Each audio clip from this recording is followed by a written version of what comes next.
Welcome everybody to another Renaissance Gaming stream.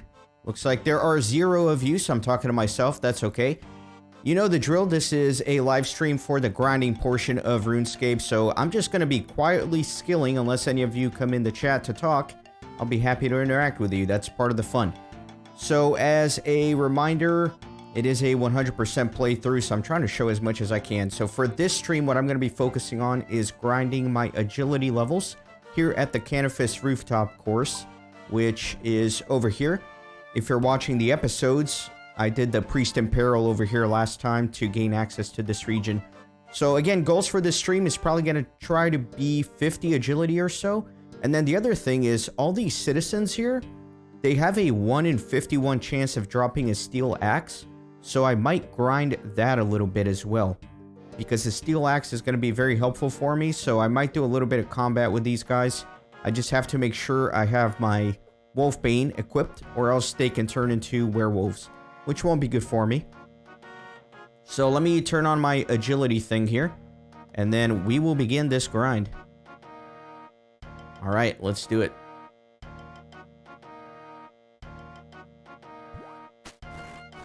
It's my first time doing this course. Let's see how bad it is.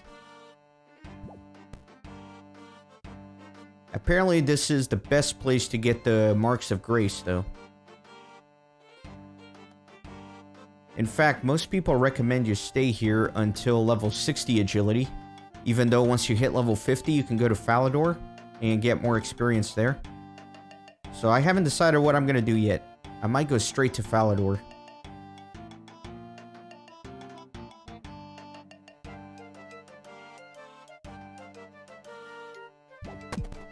Ah, I fell. Dang it. Didn't even get to complete my first lap here.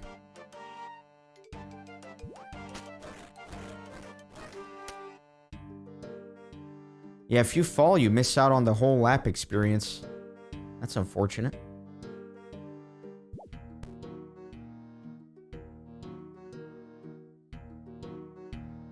Hopefully I won't need food, but if I do, I have a lot of cakes in the bank. And there's a bank here in Canifis, so.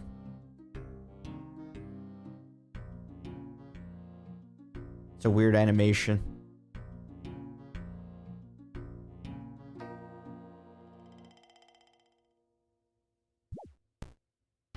Alright, let's see if I can finally complete one lap here.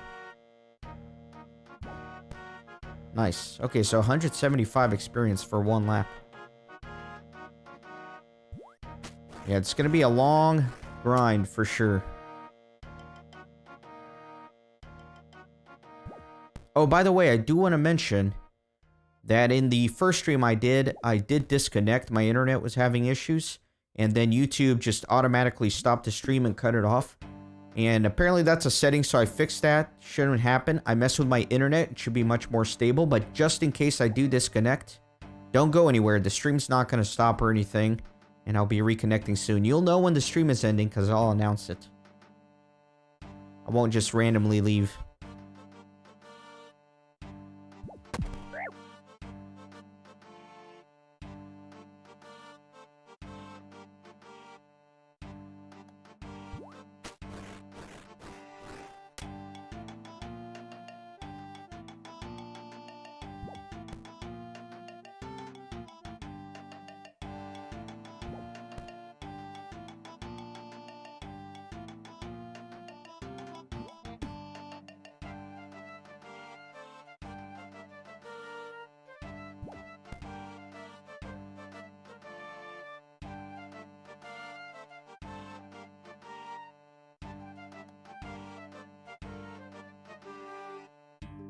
I anticipate it will take about 4 hours to get to level 50.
What is this strange plant? Is this for me? Very strange plant. Try to pick it. It's not for me. Okay. I guess that's for somebody else. A random event or something.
41 agility. This is going to take a while. I think I'll definitely head on over to the Falador roof course whenever I get to 50.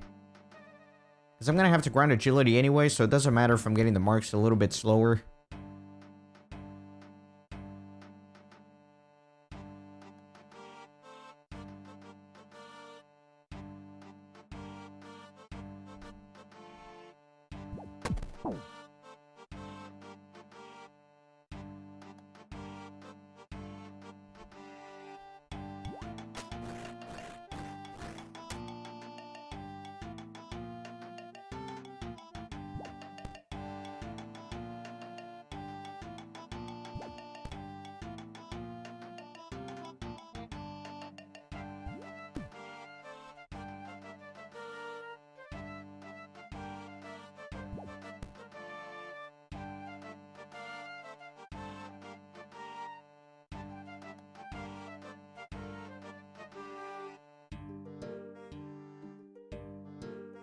Getting about 13,500 experience per hour here. It's pretty slow.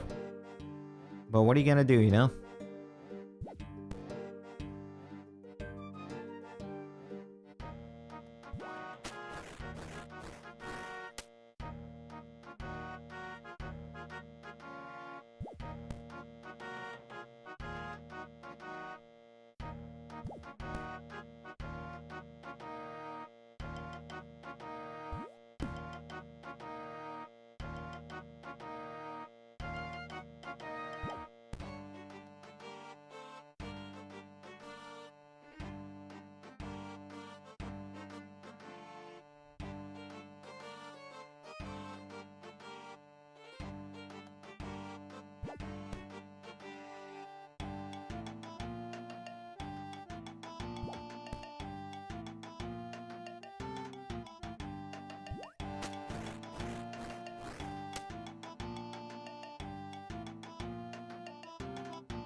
picked up some supplies for Wintertod. I'm thinking about doing Wintertod. I haven't decided yet, though.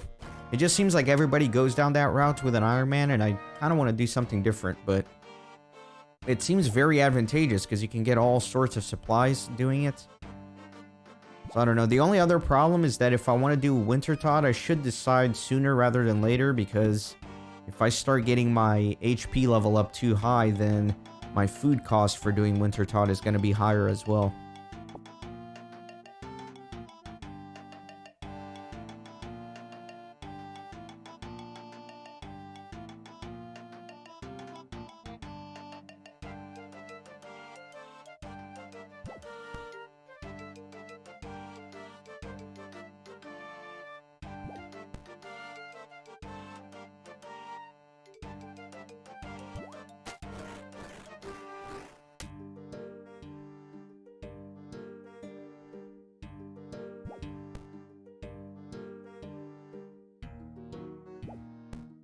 Akatsuki, are you doing a series as well? You said you did off-camera grinding, so I'm assuming you record your gameplay.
Oh, yeah, that's what I see a lot of. I've been doing a lot of perusing here on YouTube looking for RuneScape series, and they do all seem to kind of follow that same trend. You know, you're like 3 minutes into the series and they're already mid-level or mid-game.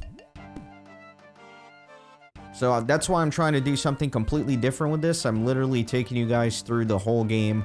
I'm reading all the quest dialogues. I'm trying to do 99% of things on screen. Sometimes in between episodes, I'll walk to a location where I'm starting the next episode and don't record that, obviously. And I do have to do some editing, you know. Nobody wants to sit there and watch me mine rune essence for an hour, so. But for the most part, I'm trying to be as thorough as possible with this playthrough. 42 agility, nice.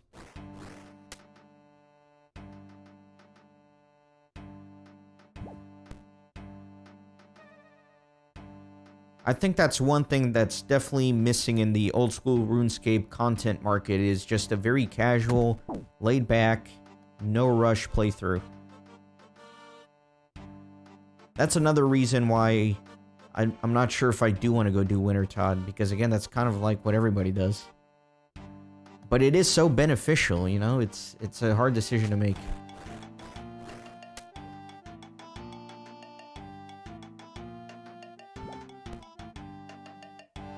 My main focus for right now is doing quests. I definitely just want to get as many quests done as possible. So I don't want to focus too much on skilling. The agility is important though. I know I've mentioned a lot of it in my videos, but especially right now where I don't have many magic levels, I don't have many runes, so therefore I can't teleport very efficiently, so my run energy is super important at this early stage.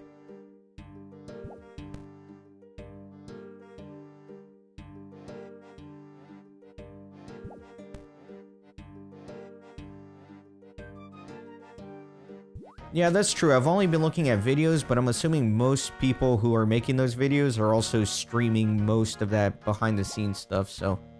And I guess that's kind of what I'm doing here. But I'll always be putting these streams as part of the actual playlist for the series.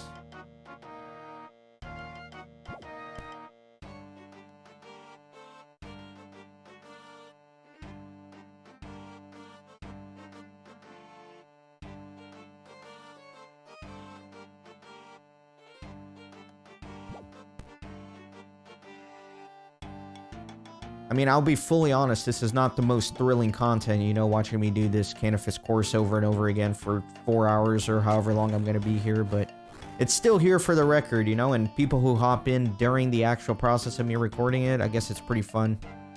It's fun for me when you guys come in here and chat. It definitely makes it a little bit more tolerable. Otherwise, I just have my headphones on and I'm listening to podcasts if nobody's chatting.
Yeah, I think as a viewer, these streams would be good to play along with, you know, like if you're a RuneScape player and you're grinding your skills, I think it would be kind of nice to have somebody stream up on a second monitor.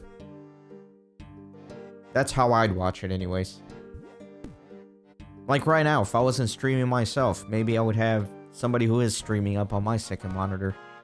Kind of makes it feel like you're doing it together, you know, so you're not just lonely here bouncing on these rooftops for hours.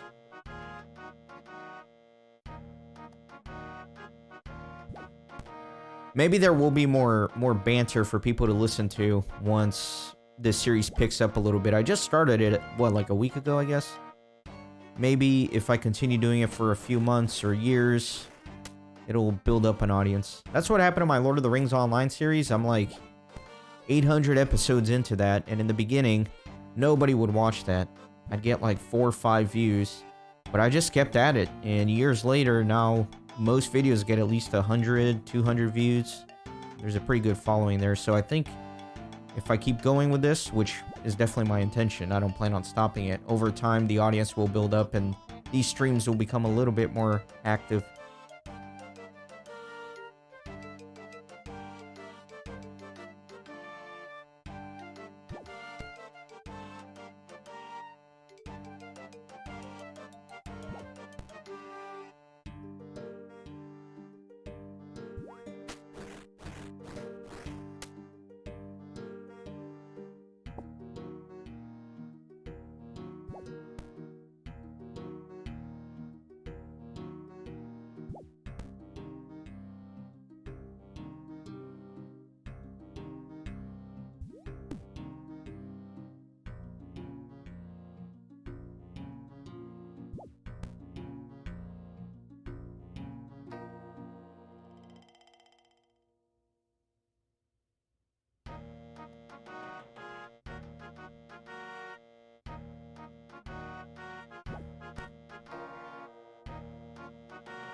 Ah, getting a little laggy.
$60 to 7 fire making for the quests.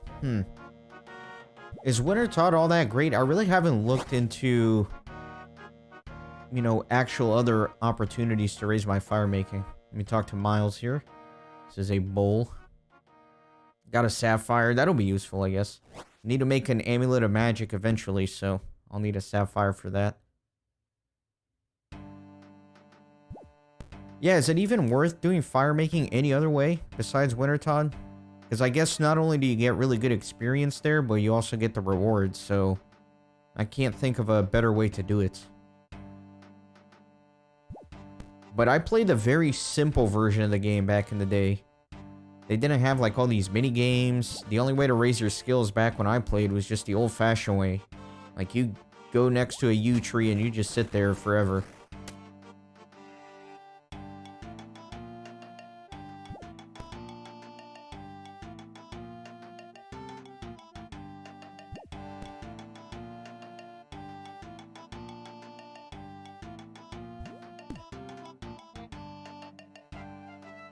Plus, I also am going to need some money on this account eventually, you know? Even though I can't buy anything on the Grand Exchange or shops, I do need to just have overall gold to do things. Like, even simple stuff like getting a boat from Karamja to somewhere. It costs money.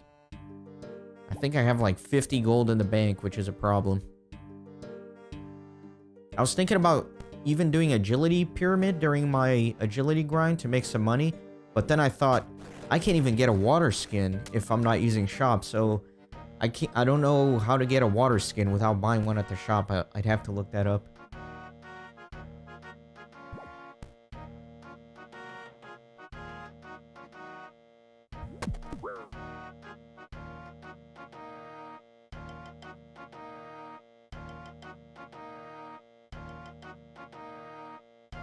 Alright, so yeah, I guess you're basically confirming the fact that it's probably best for me to do Winter Todd for fire making. It makes sense. I just wish I didn't have to make the decision right now, you know? Because it's like I said, if I'm gonna do it, I need to keep my HP low. And pretty much any activity I do is gonna start getting my HP up, because I'm gonna need to do a little bit of combat. Even here, I don't know if you were here in the beginning of the stream, but I said that besides just grinding agility, I might even fight some of these citizens here, because there's a 1 in 50 chance of them dropping a steel hatchet, which I need. Which I need a steel hatchet for Wintertodt, but by killing all these citizens here, that's going to raise up my HP a lot as well.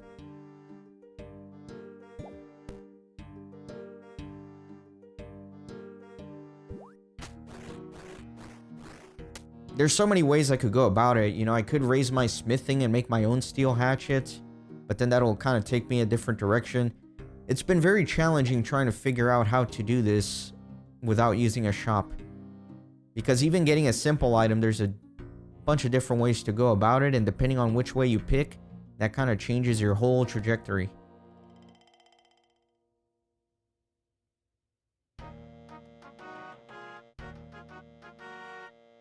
But yeah, the 1 in 50 drop rate from the villagers here in Canifis is not that bad. It's not a bad grind at all. The only problem is that it would raise the HP. I don't know how much of a difference it makes. I think I read somewhere, I didn't do too much research into it, but they said that above 15 HP, that's when you start taking more damage than you would below 15 HP, and I'm already at 16, so...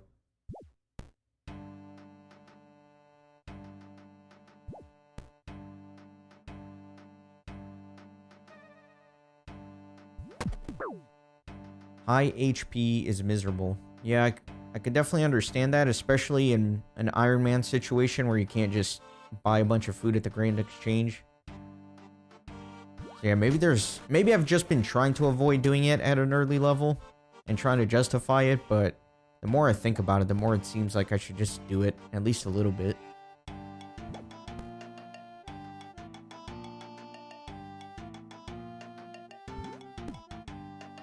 Maybe that's what I'll do. Maybe I'll do the agility like I planned, farm a little bit of these villagers for the steel hatchet, do a few quests that don't require many things, and then go to Wintertodt and grind that out.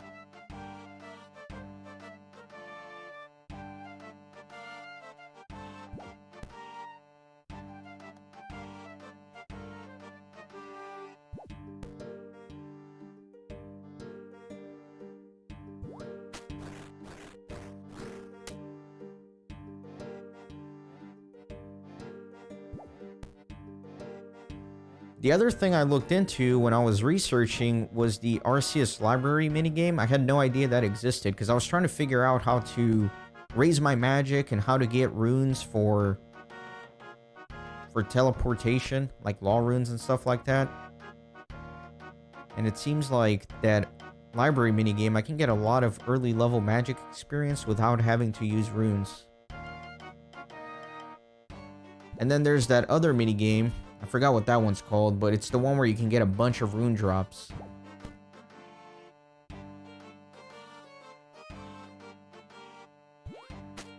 God, what was it called? Now it's gonna drive me nuts. It's the one that requires the rune crafting quest as a prerequisite.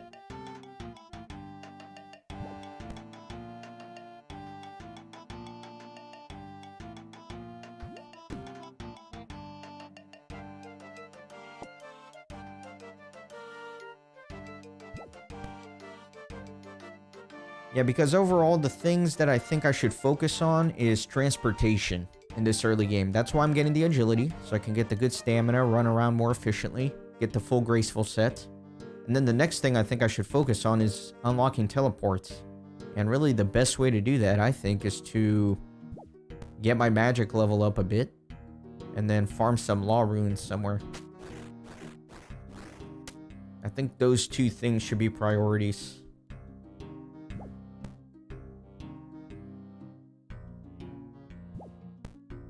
I know there's fairy rings, which is very efficient for transportation, but I still need a lot of levels before I can do that quest.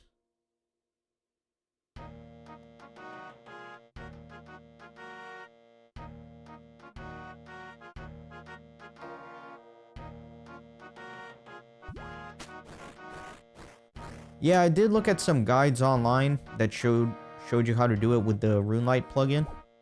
And it seems like it takes a little bit of getting used to, but I think once you do a few rounds of the game and get the flow of it, it seems like you can get pretty good experience. Especially in this situation, like I said, where I can't just go to a shop and buy runes to train these early magic levels. The other thing is I can't buy a staff, and that's a big deal as well. The best place to get a staff is going to be at the Elemental Workshop. I know I can grind some of those monsters and get one of each elemental staff, but that's still going to take a little bit of time. And I'll have to raise my combat a little bit to do that. And then if I raise the combat, then I'm locking myself out of Wintertodt in the early game, so...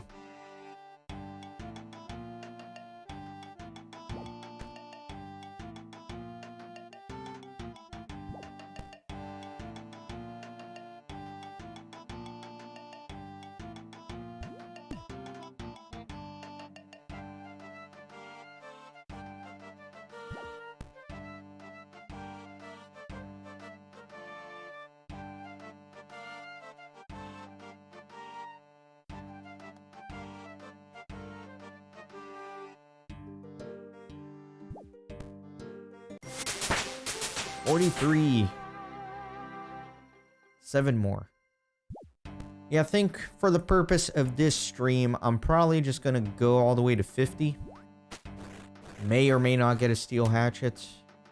And then I might record a couple of actual episodes, do some quests maybe in the Falador region as I make my way over there to grind the 50 to 60 part of this agility grind on that rooftop course.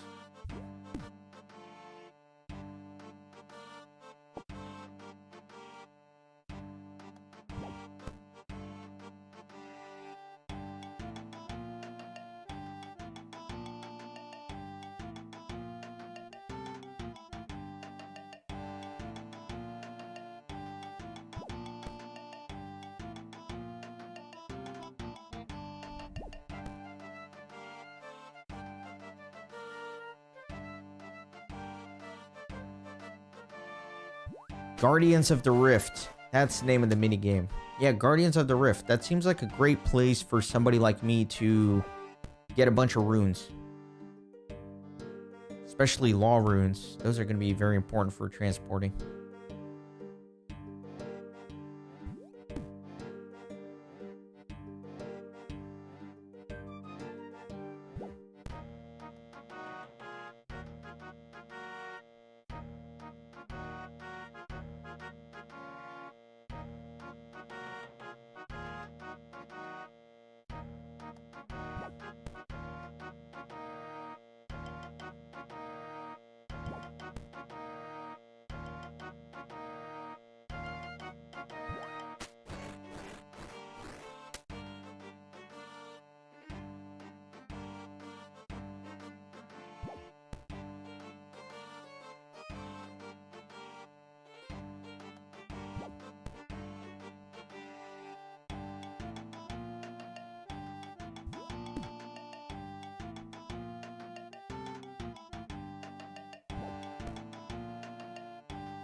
See, all that stuff you're talking about is going way over my head. I never played whenever they introduced new spell books and stuff like that. That was after my time. I was just familiar with the basic spell book here, but now I know there's like all these different ones. They also didn't have pouches. I kind of understand what pouches are just from my preliminary research, but I'm trying to put a year to when I was most active in this game, but I really don't know. I don't know if you've been watching the series, but I played way back in RuneScape Classic before Old School RuneScape came out. I played then, and then when this version of RuneScape came out, I played a little bit. But I guess it was like 2007, 2008, 2009, around there. That's when I was most active. And then on and off since then, but never very serious. I made an account which all I did was merchanting. That was fun. On the Grand Exchange. But yeah, I never really got into the intricacies of the game. I never got into bossing or late game, I guess you could call it, end game stuff. Never had a 99 skill.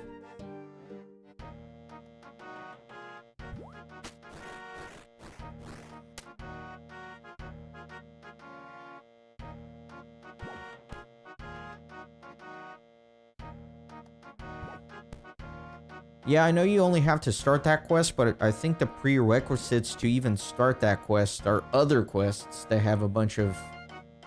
Well, I don't want to say steep requirements, but... the requirements are high enough to where it's going to be a while for me.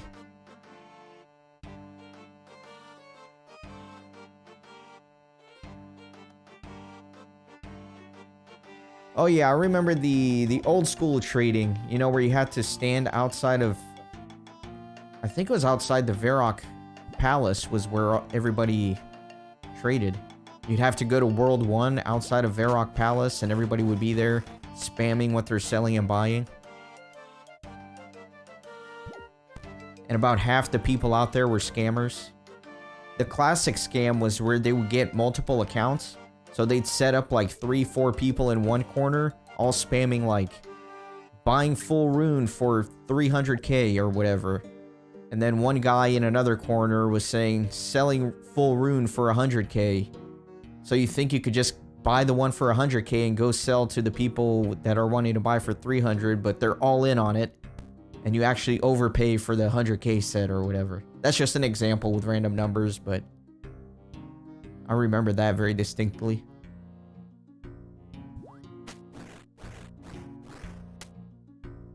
And I also remember the trade scam that they didn't patch for a long time. It's like you would put your items up, and I don't know what they did, but if you like clicked fast enough through the windows, they could take out the...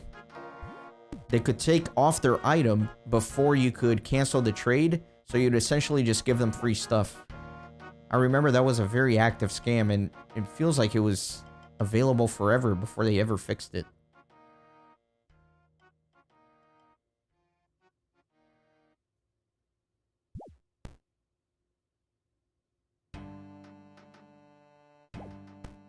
But yeah, I think those are the two things that most stick out in my mind about this game is endless skilling and then endless scamming. Good times.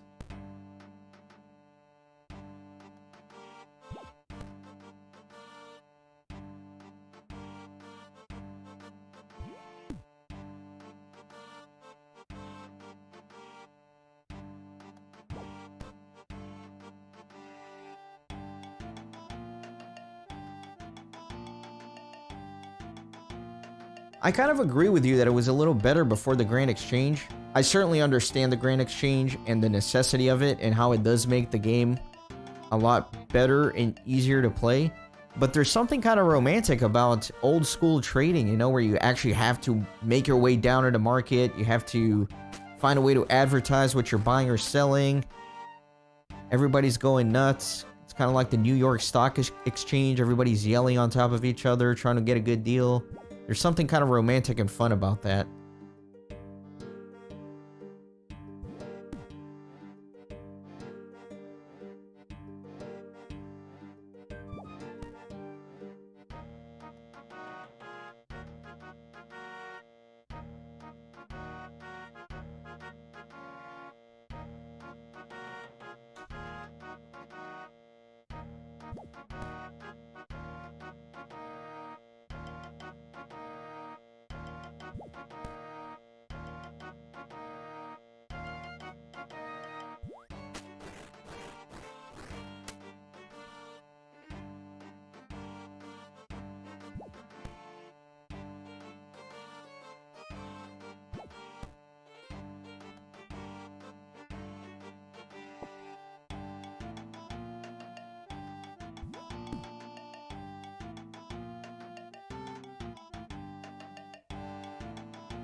So let me ask you this.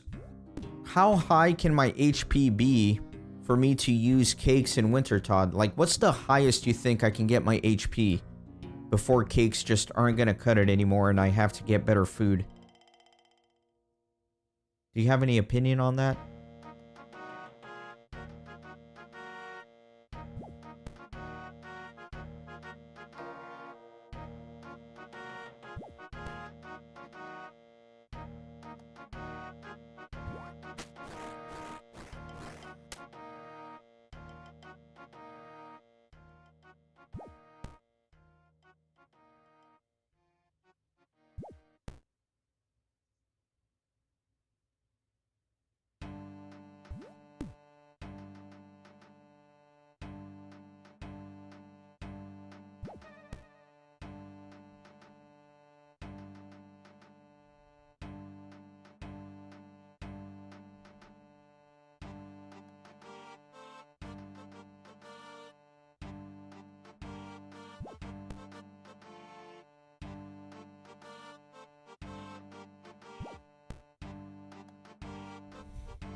Ah, you're gonna go do some in real life farming, huh? That actually sounds like fun. I like doing anything that is outside. I wish my job could be outside. But I also know that's a lot of work, so I don't know. Either way, have fun, and thanks for stopping by the stream. I appreciate it.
44 agility.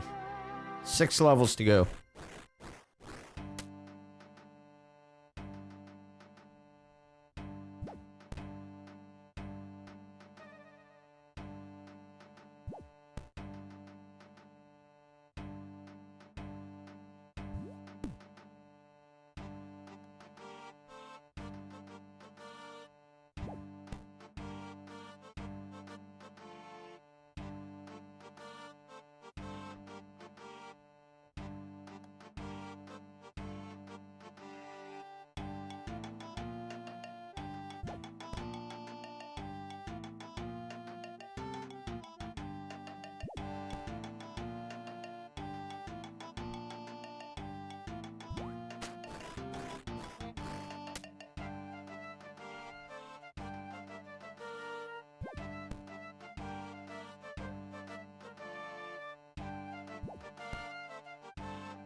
All right, so my experience per hour is about 15,000. All right.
By the way, thanks to anybody who's here. I see there are 3 people in the chat, so even if you're just lurking and enjoying the vibes, I appreciate you being here. And I hope you're enjoying the series.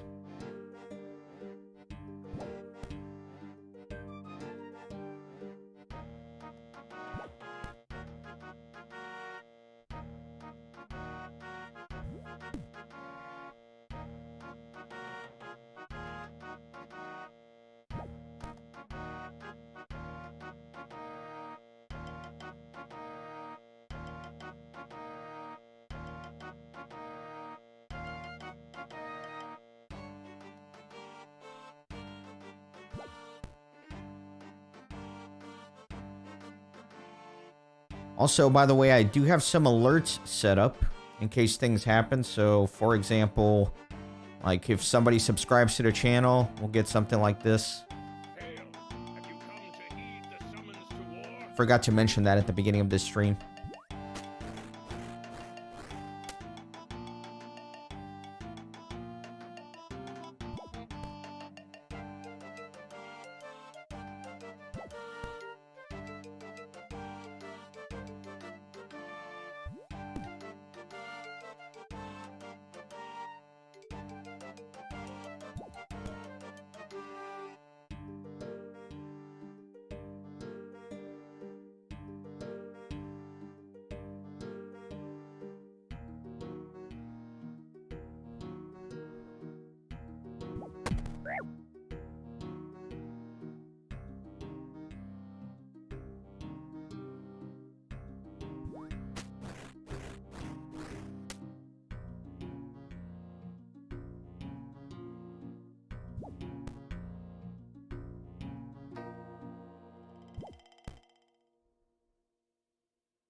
Welcome in, couple people strolling in here.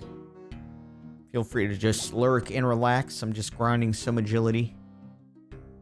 Very repetitive stuff, but, you know. You can always have this up on a second monitor as you do your own tasks. Or feel free to chat.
$45 agility. 5 more levels to go.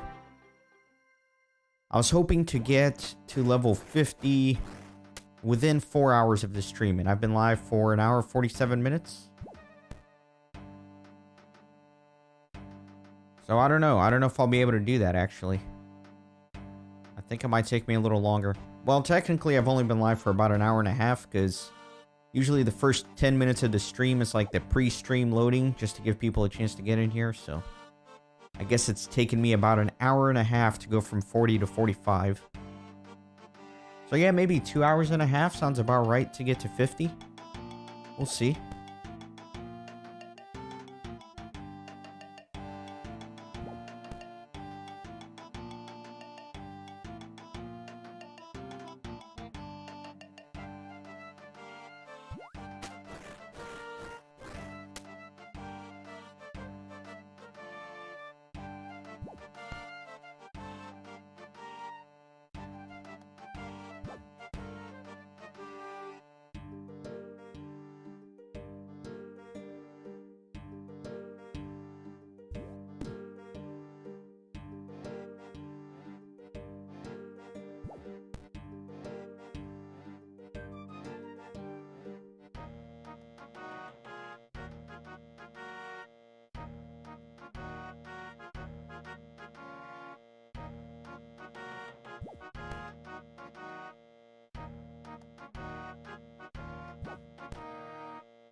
That's 100 laps completed.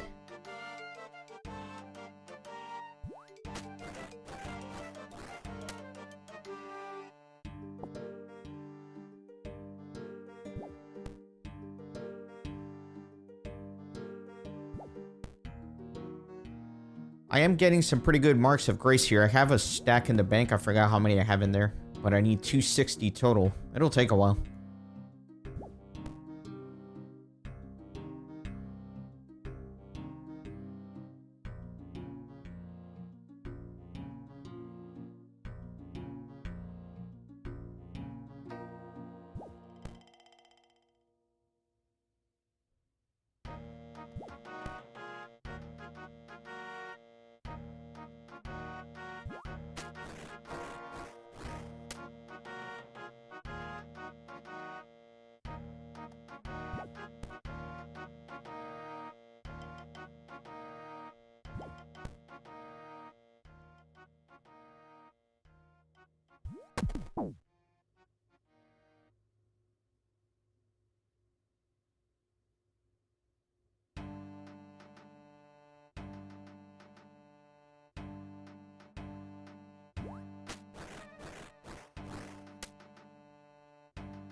Welcome everybody joining in the live stream. There are 3 of you here. Not many, but I appreciate all of you who are here.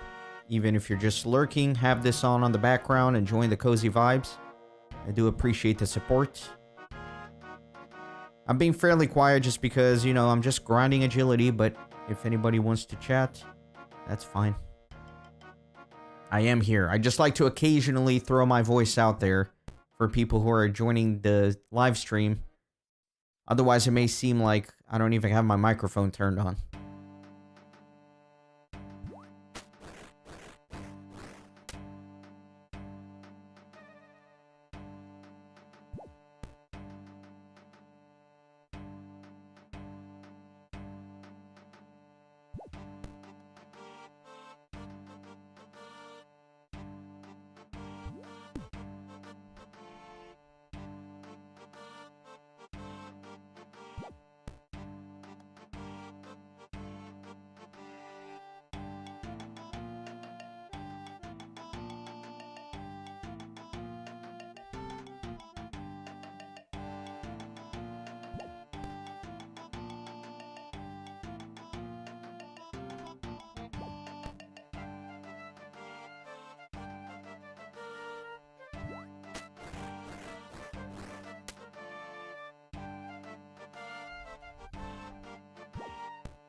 $46 agility.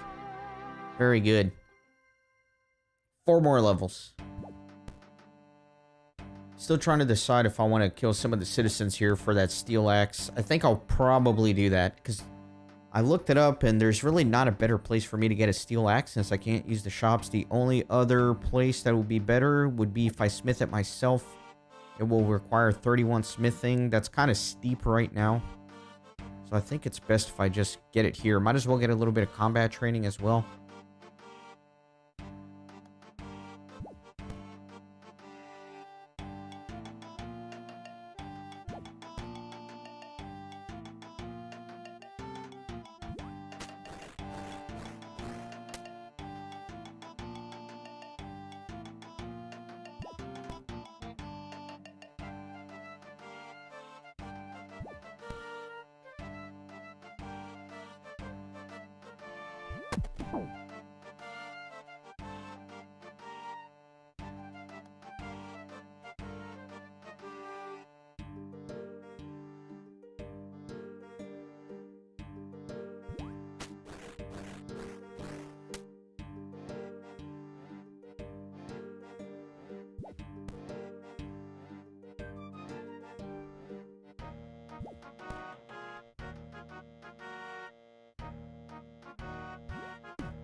Looks like I got a random event here.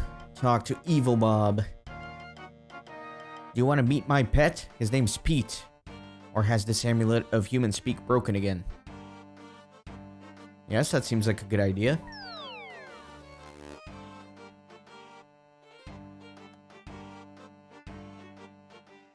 So, you've been captured too. Captured? Yes, Evil Bob captured me and stuck me in this prison. How do I get out of here? I can't be held captive by a cat. Some of these balloon animals have keys in them, and if you pull a big lever, it tells you which shape of the animal contains the correct key. But I can never find it. You need to pull the lever to find out which shape animal contains the key, and then pop that sort of animal to get the key. Bring me any keys you get, and I'll try them on the doors. Okay? Alright, where is the actual lever? There it is. That's right, pull it. Then remember what kind of animal shape you see. That's the animal that contains the right key. So it's the one with the 3 little things. Okay, let me pop those. Great! Now you've got a key. Bring it to me so I can try it on the doors. Oh, thanks. I'll see if it's the right one. Ah, that was the wrong key. You must have popped the wrong sort of animal. Try the big lever again. It'll tell you which animal to pop. Oh, I got the wrong one? Really? Alright, so the big lanky one with the long tail. Alright, let me try that. Great! Now you got a key. Bring it to me so I can try it. Let's see if it's the right one. Hooray, you got the right one. I'll pull the lever and let's see about getting the next portal unlocked. So I guess I have to do this 3 times. So it's the big fat one with the football-shaped body. So maybe one of these.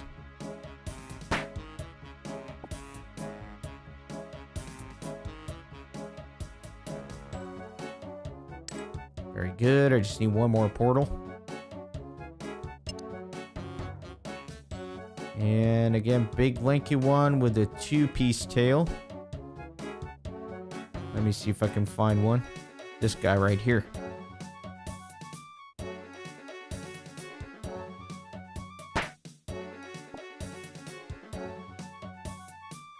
Hoping to get a good reward out of this. You did it. You got all the keys right. Thank you. You're my friend forever.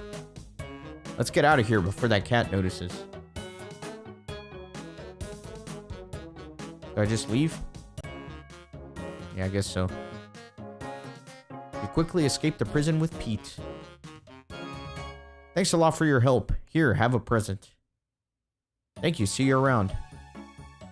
So what is this? Grimy toad flax. That's for herb lore. I don't know if that herb is any good or not, but I know I need a lot of herbs for herb lore, so I'll take it. Now, back to the regularly scheduled grind.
No disconnects, Danny. I did mess around with my internet to make sure that I can get it as optimized as possible. And then I also have the setting turned on to where if I do disconnect, the stream won't end. It will just kind of linger around until I reconnect. It was a sneaky little setting because it kept resetting to the default value multiple times. But I figured out a way to make sure it doesn't do that.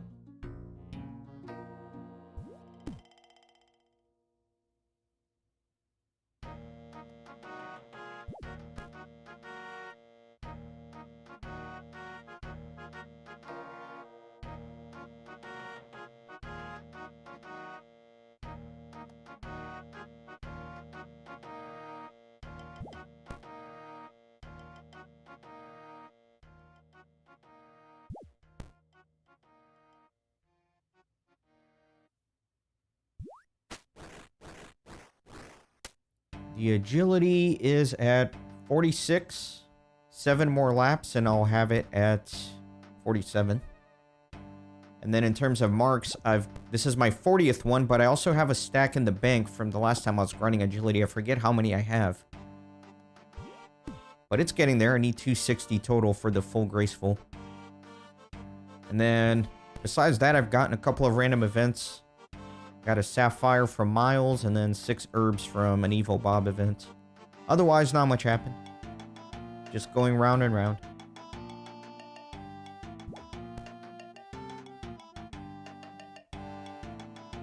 I was telling some people who were here earlier that besides getting the agility to 50 here, I'm thinking about killing some of these citizens because they have a 1 in 50 chance of dropping a steel hatchet. And a steel hatchet's going to be really good for me for wood cutting and things like that, since I can't just go buy one. The only other alternative would be to smith one, but that's 31 smithing and that would take a while. Oh, your audio cut out? My agility is at 46. 6 more laps and it'll be at 47. My initial goal for this stream is to get it up to 50. Because at 50, then I can go to the Falador rooftop course and get better experience. And I think in total to go to 40, from 40 to 50 at this course, it should take about 4 hours total, and that's about what I'm on track to do. Been doing this for about 2.5 hours. So I expect to hit 50 in about an hour and a half.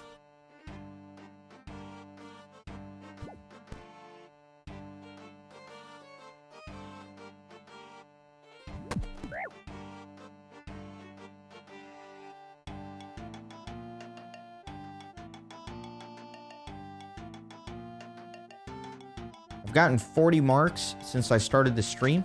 I do have another stack of marks in the bank from the last time I was grinding agility. I forgot how many I have in there. Might be like 20 or something like that. I don't know.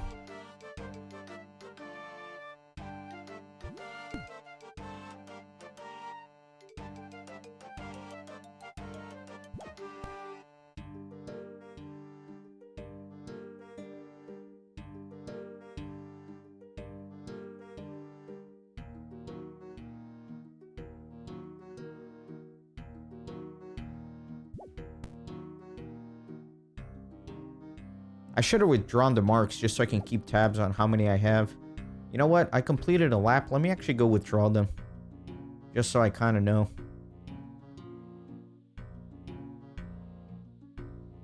Let me put that on there. There you go.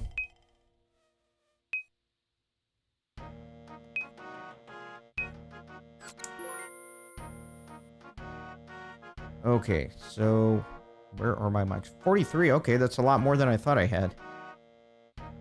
So I have 83 total. That's pretty good.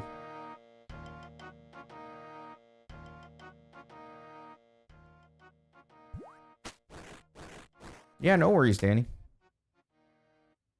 I mean, there's not much going on here. I'm literally just going around in circles.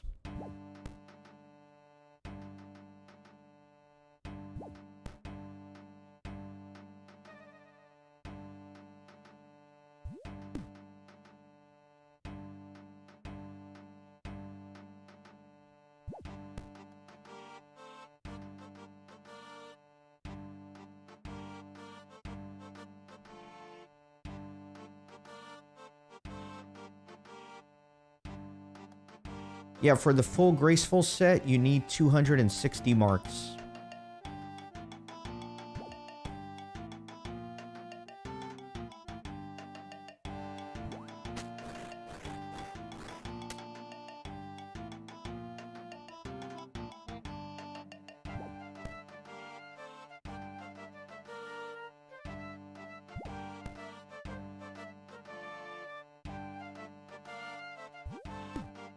And then after you get full graceful, I think you can actually turn these marks in for some cash, which would be helpful in my case.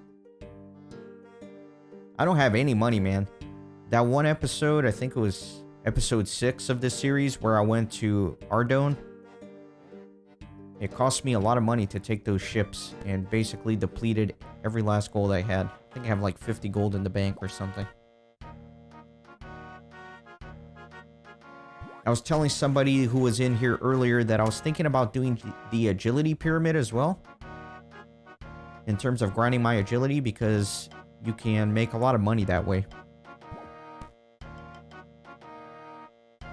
I think if you do it very efficiently, you can make like 200k an hour doing that. The only problem is it's not a rooftop course, so you don't get any marks.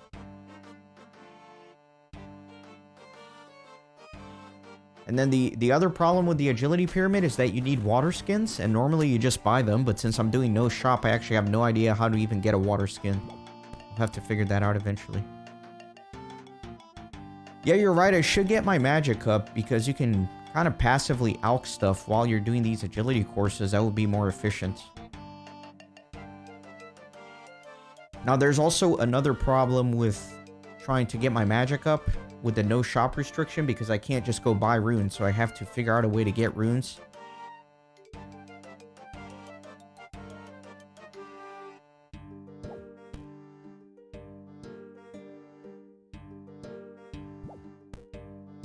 I don't know if you're familiar with the library minigame in Arceus, but apparently that's a reasonable way to get magic experience without having to cast anything.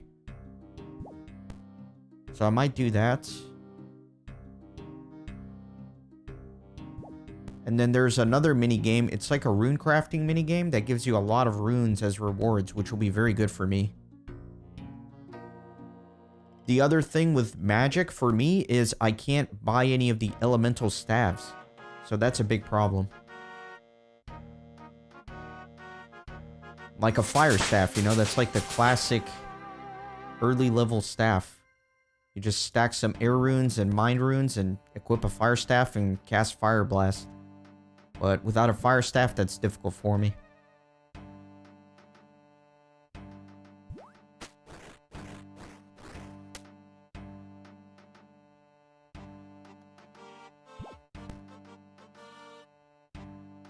Yeah, I've been getting some of the free runes, but even with that, it's going to be too slow. I'm thinking about doing the library minigame to get the magic up.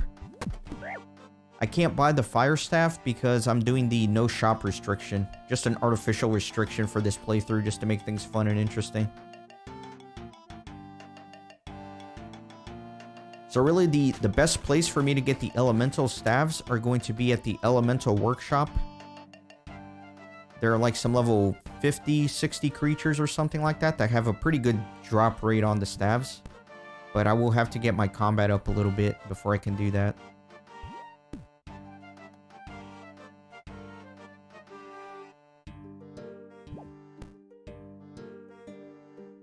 So yeah, I think the best option for me for early level magic training is just going to be the library minigame.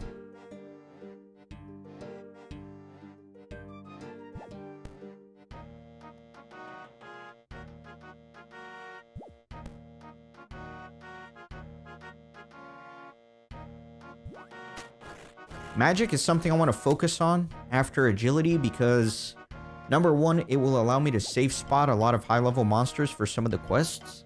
And number two, it's very important so I can start unlocking teleports so I can move around the map more easily.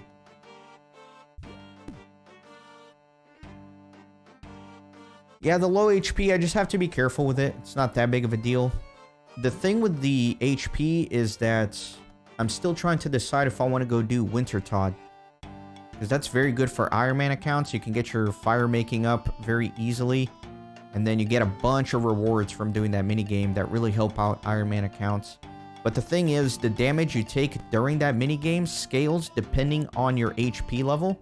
So if I keep my HP low while I'm doing that minigame, then I can use low-level food like all the cakes I stole. But as your HP level goes up, then you take more damage and you have to use higher-end food like swordfish and stuff like that. So it might be worth me doing the Wintertod things while I'm still very low level. That's why I'm kind of reluctant to even go train combat at this point, because I haven't decided if I want to go grind Wintertod or not.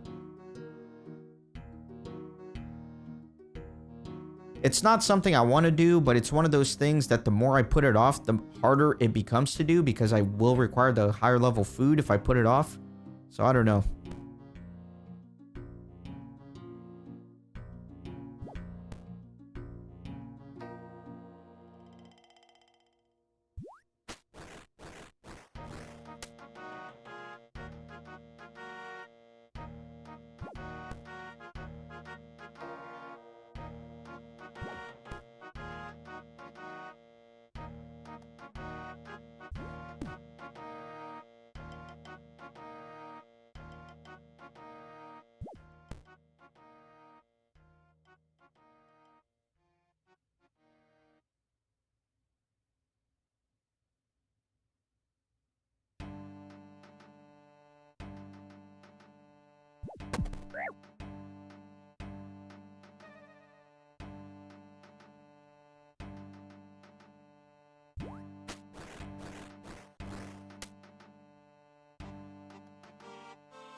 I am not sure if prayer protection works in that minigame. Even if it does, though, I just don't think it's very practical. Because you'd be constantly having to refill it, and there's not an altar nearby. Also, in order to unlock all the overhead prayer protections, I need 43. So you have 37 you get protect from magic, 40 for ranged attacks, and 43 for melee.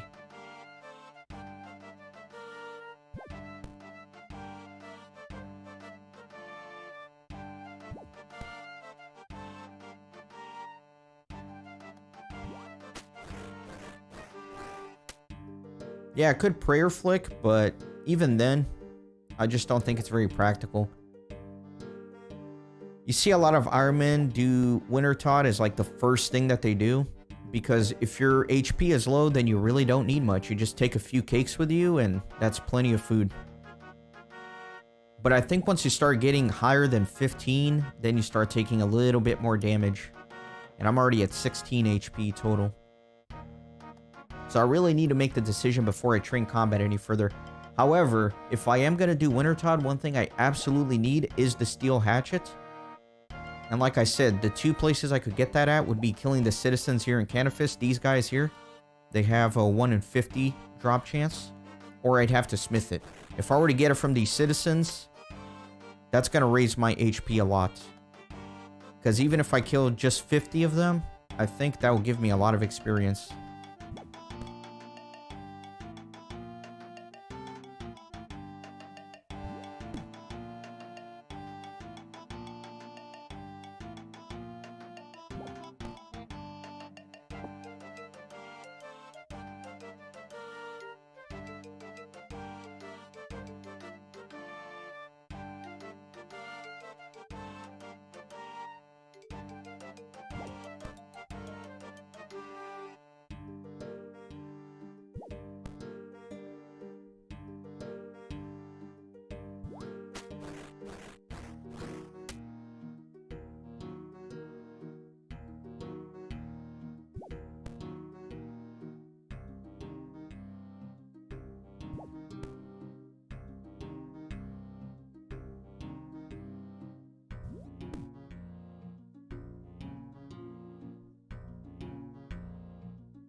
What's Regicide? That's a quest, right? Tell me about that quest. I forgot the details about it.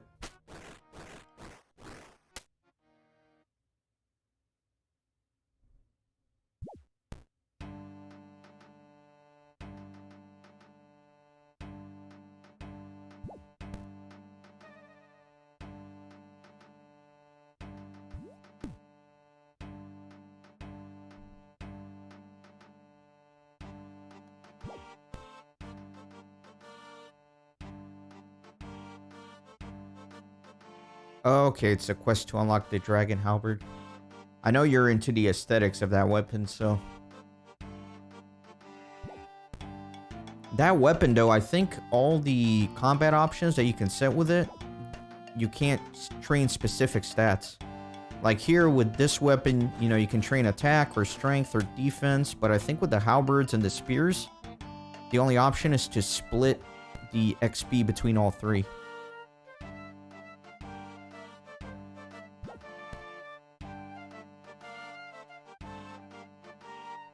Takes an hour to do that quest. Yeah, the name is very familiar, and usually if the name for a quest is familiar, it's like one of the bigger quests.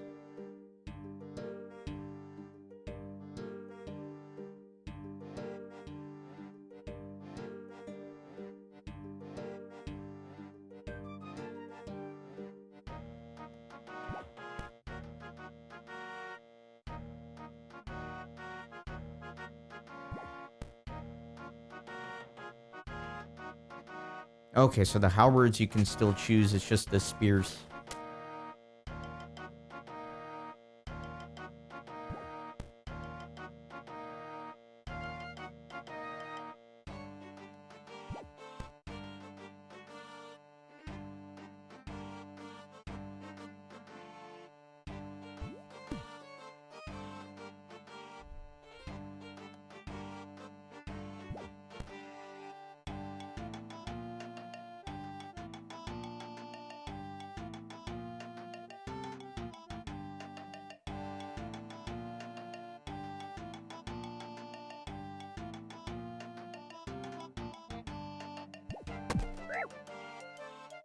God, I hate falling on the last obstacle. You lose the whole lap.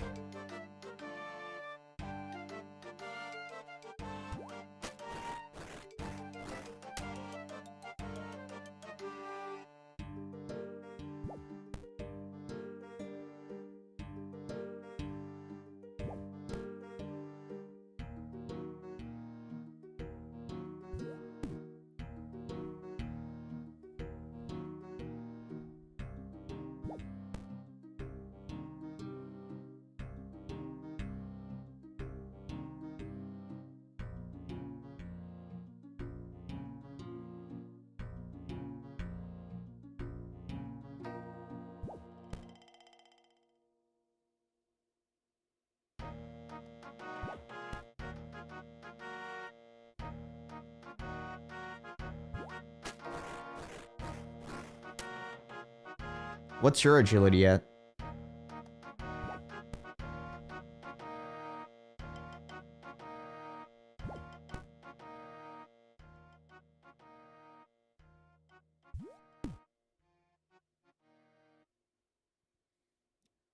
Oh, at level 50, you can go to the Falador rooftop course, which is better experience. You get a little bit less of a drop rate on the marks, but it's better experience overall.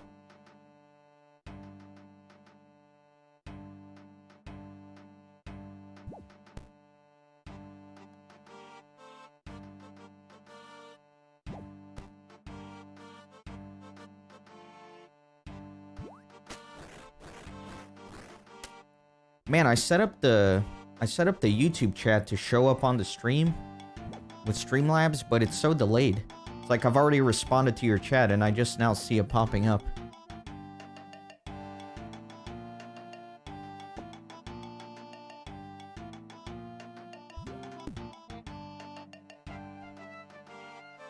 Yeah, fair enough. If you're prioritizing the marks, this is definitely the best place to get it.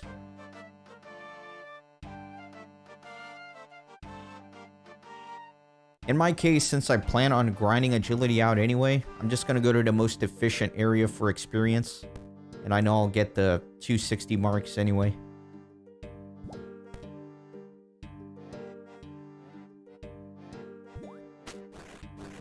Apparently agility is one of the worst skills in the game to grind. Over the years, they've added a lot of mini games for many of the skills to make it much easier to train, but agility is one of those where you still just have to grind it out, you know? There's the agility pyramid and the sepulcher, but still I think this is one of the trickier skills to 99.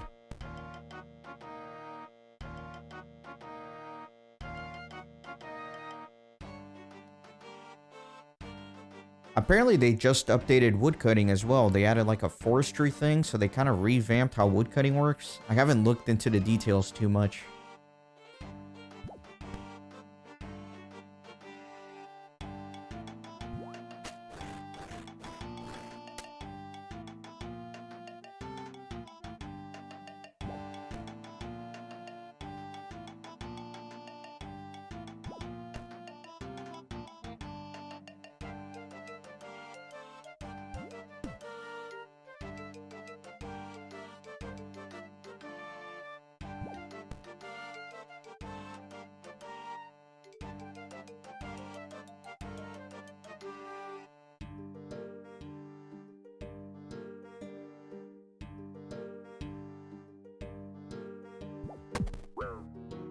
God, man, fell on that last obstacle again.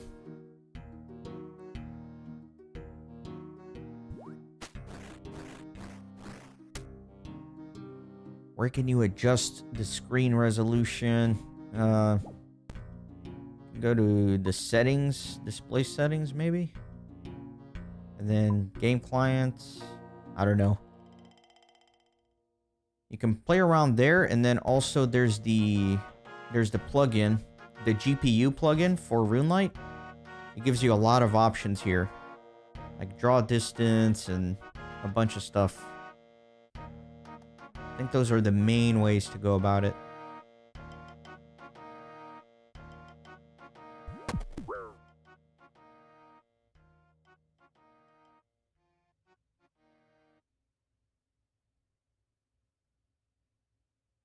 Yeah, I think your best bet is going to be the GPU plugin. I think there was another one as well that I use. Maybe the camera. Yeah, the camera lets you zoom out more. The camera plugin. Yeah, mess with those. Mess with the actual in-game settings. Play around with these. And then play with the GPU plugin for RuneLite.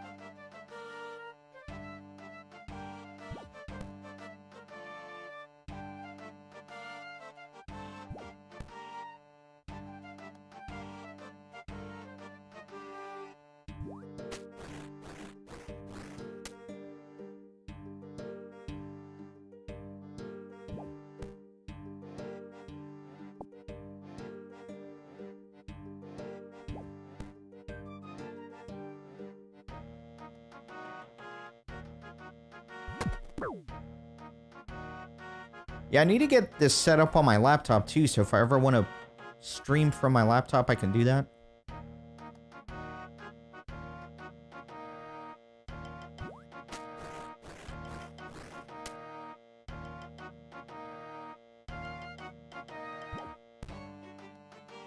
Kind of need to figure this out a little bit because there's been multiple times where I wanted to grind out some levels, but I wasn't ready to stream, so I don't know what to do if I want to do any off-screen grinding. I kind of want to record everything.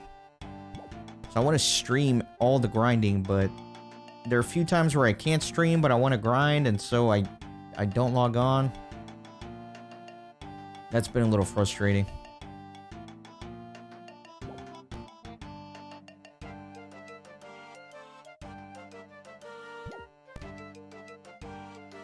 Maybe I can do some silent streams where I'll stream but just not have the mic on and just chat and tap or type in chat.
I don't know, waiting until I actually can stream is also good because it forces me to record all the other games for my channel. Because I'll be honest, I've been kind of addicted on the RuneScape. I've been wanting to play a lot.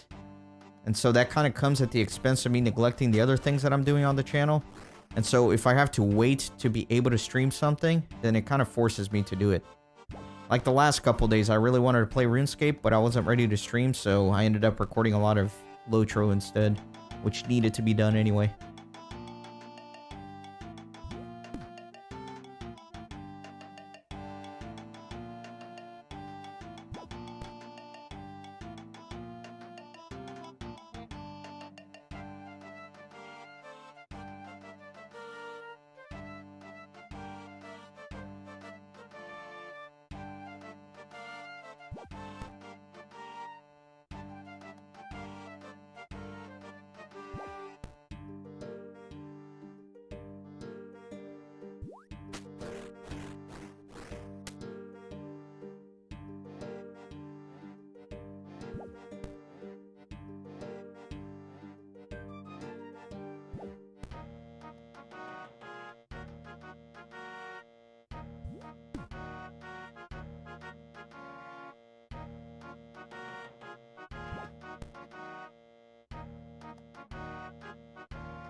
I don't know why this guy in full graceful is training here.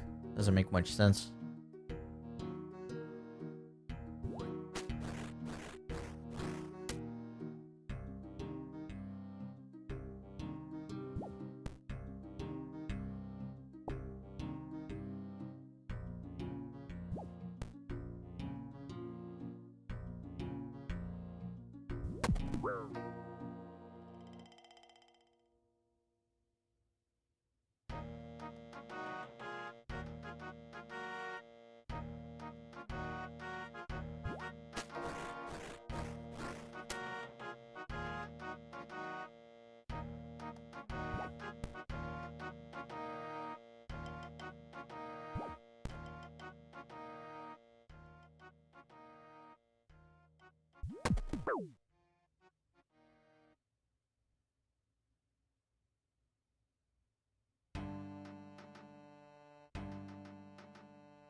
Hey UB12, welcome in. Yes, this is Old School RuneScape. If it looks a little different, like these green highlighted boxes, it's because I'm using the RuneLite client, which allows you to enable plugins and things like that.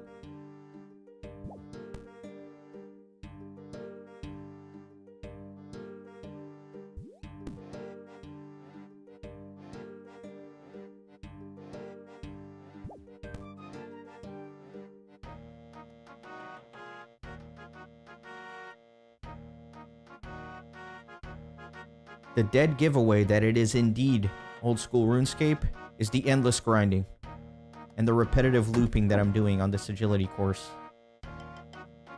What news do you bring, traveler? John Huang, thanks for subscribing to the channel. Welcome in. Definitely appreciate it. Actually, I don't know if those alerts pop up for people who subscribe from the stream itself, or if anybody who subscribes, it shoots up that alert. Because he could just be watching another one of my videos randomly. Either way, welcome in if you're in here.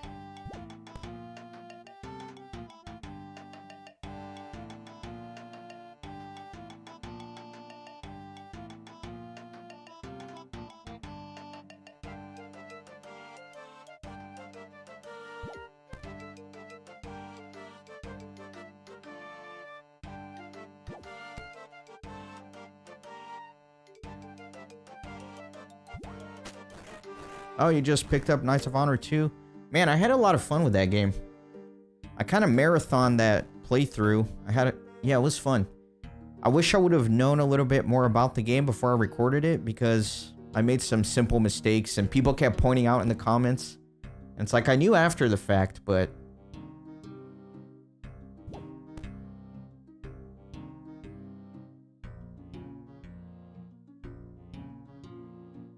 yeah, I think if I were to do Knights of Honor 2 again, I would start as a single province instead of a kingdom. That would make it a lot more challenging.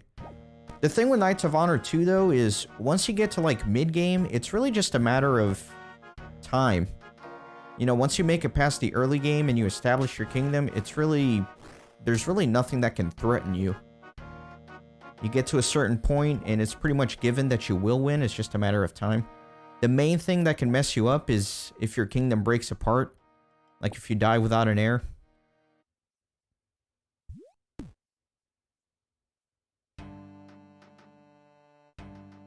I'm also kind of curious as to how a multiplayer might work in that game.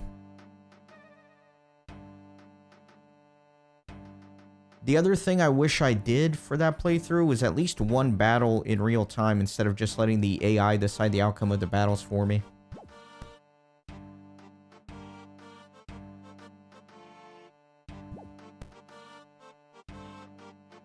Oh yeah, Knights of Honor, you start playing it and you kind of get addicted to it. It's hard to set it down, for sure. I also did some playthroughs of Knights of Honor 1 if you want to check those out, but I know I said in the introduction to those that it's one of those games you just pick up and you can't stop playing. And then a few years later, you get an itch to play again.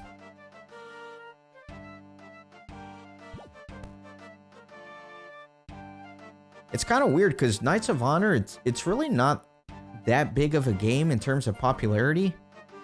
But all those Knights of Honor's playthrough that I have done, those are like the best performing things on my channel.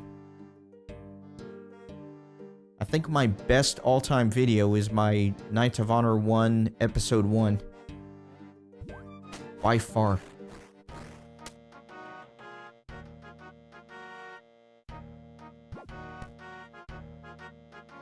I think it's because it's actually not that popular of a game, so not many other people record it like I did. And so anybody who's actually searching for that game actually get directed to my videos instead of bigger YouTubers.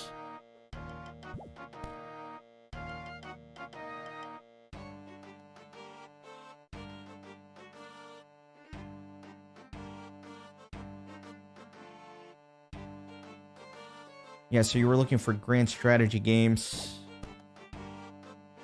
Yeah, I haven't tried any of those Paradox games. I really should. Like Crusader Kings and Victoria and all the other... I think they're just now releasing another one. Oh, never mind. I'm thinking of Total War. Pharaoh Total War.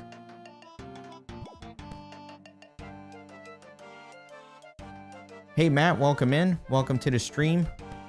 There's no being late to a stream. Trust me. A stream is a stream. You didn't miss much. You've missed me going around in circles like I'm doing right now. Nothing has changed.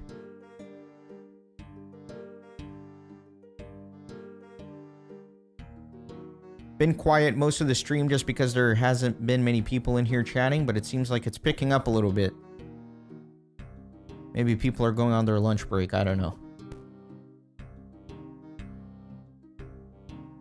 My agility is up to level 47. And I've gotten 93 marks of grace. 94 over here.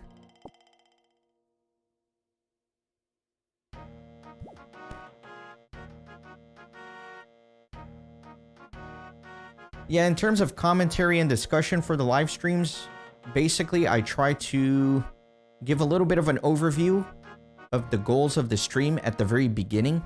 So you can always rewind, I guess, to the very beginning. And then otherwise, I'm really not doing much commentary. I'm just sitting here in silence unless somebody's talking in the chat. Generally, I have a podcast on and I'm just minding my own business. And then whenever people pop in the chat, I start talking to them, so...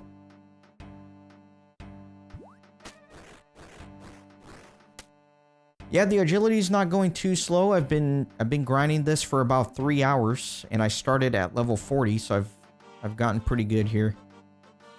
My goal for this stream is to get to 50, because at 50 I can go to the Falador rooftop course. And then the other thing I may do, and I'm sorry for people who have been here if I'm repeating myself a lot, but the other thing I may do is kill some of the citizens here in Canifis, because they have a 1 in 50 chance of dropping a steel hatchet.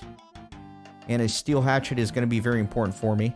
Obviously, since I'm not using shops, I can't just go buy one, so this is a great place to farm for a steel hatchet. So I may do that towards the end of this stream, I don't know yet.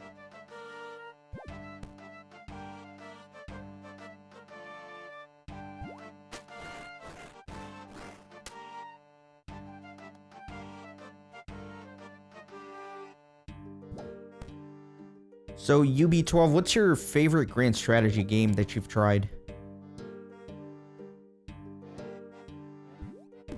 I've really been looking into Victoria 3, because it seems interesting to me. It's at a different time setting than I'm generally used to.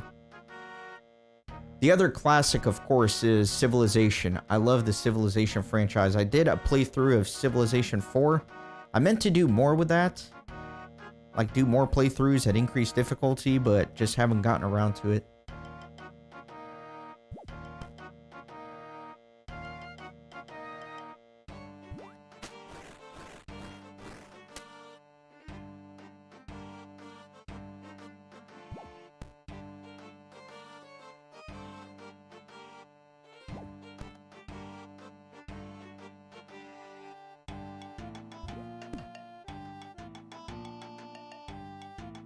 The thing I find charming about Knights of Honor for sure is that it is a little bit more simple than other grand strategy games, so it's a lot more casual and relaxed to play through. When I was a kid playing Knights of Honor 1, I would get really into it. I'd almost kind of roleplay the game a little bit.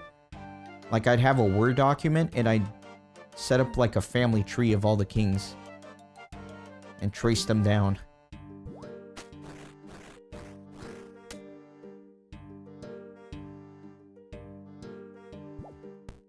And I remember I'd get really mad if the line was broken, like if my king died without an heir and an uncle had to take over or something. I'd get annoyed because it would break the family tree.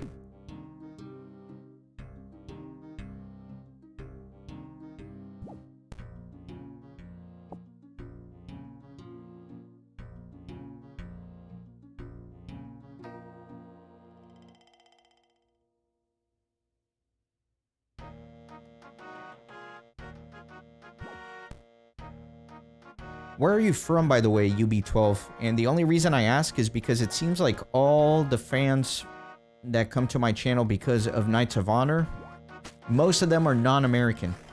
Most of my viewers are from the United States, but for Knights of Honor, it seems that most of the people who watch that game are from outside the US. Okay, so you're a Civ 4 fan as well. Yeah, I love Civ 4, man. They did such a great job with that game, and I love the soundtrack too, that they use like the classic pieces of music from the era. It's really fun.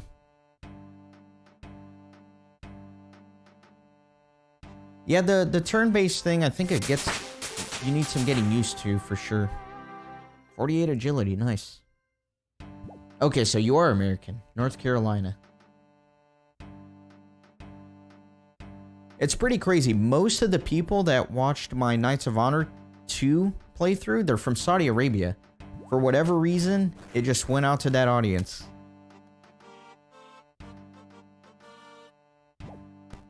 Just tons of Saudi Arabians watching that playthrough for some reason.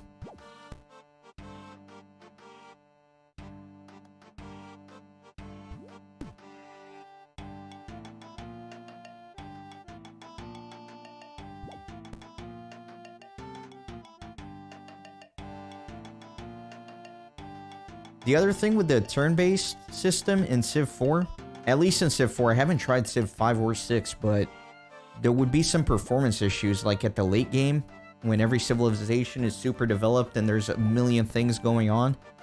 It would take so long to load each turn. Yeah, exactly. We're thinking the same thing. I do remember getting frustrated at the late game where, you know, you press next turn and you gotta wait 30 minutes for everything to resolve.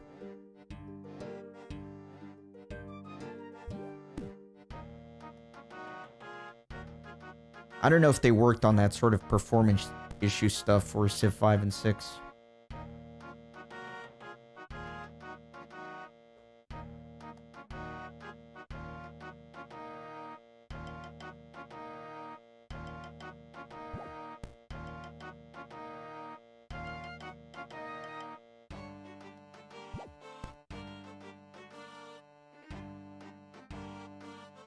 Yeah, I thought about doing another round of Civ 4 recently, but I got intimidated because I forgot everything.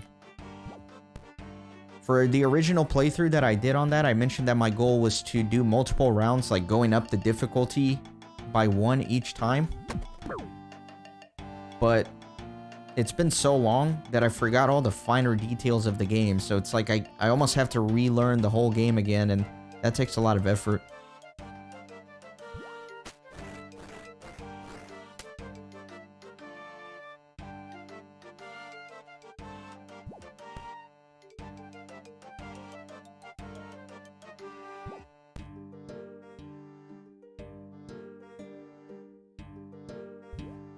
It's a very immersive game, though. Like, once you get a few turns in there, you feel completely immersed.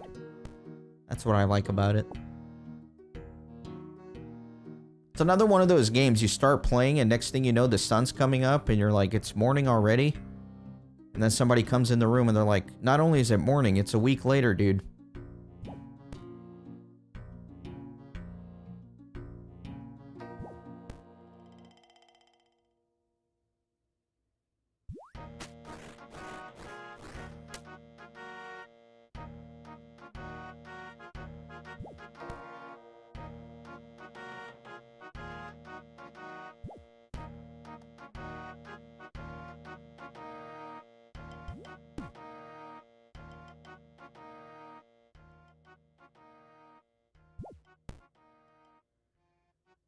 Civ 6 has been out for a long time already, hasn't it? What year did that game come out? I'm wondering if they're working on the next iteration of the franchise.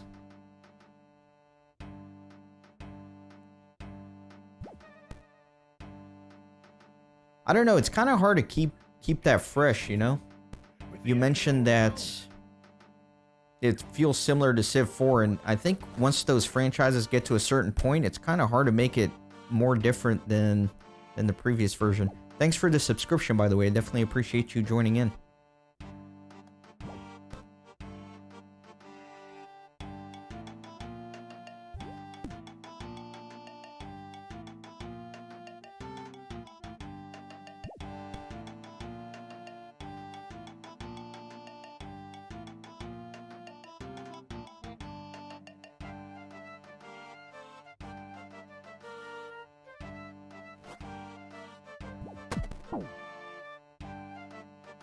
Ah, so annoying falling on that last obstacle.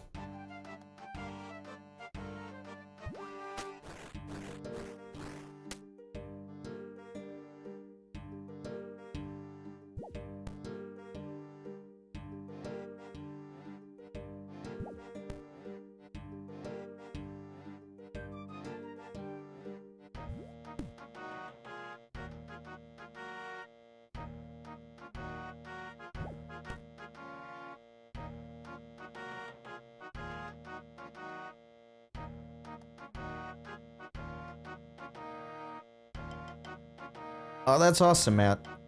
See, I like that kind of stuff.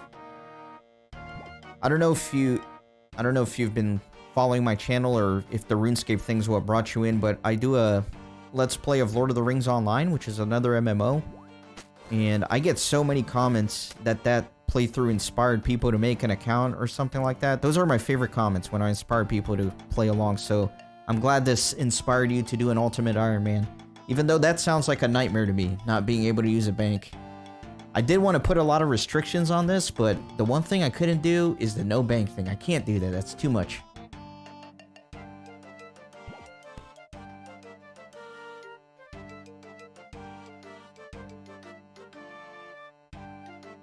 A 9 hit point account? Was that a thing back in the day? Like, was it 9 instead of 10 that you started with? That's interesting. I didn't know that. I did play RuneScape Classic in 2001, 2002. I don't even remember what year, but I don't remember it being 9 hit points.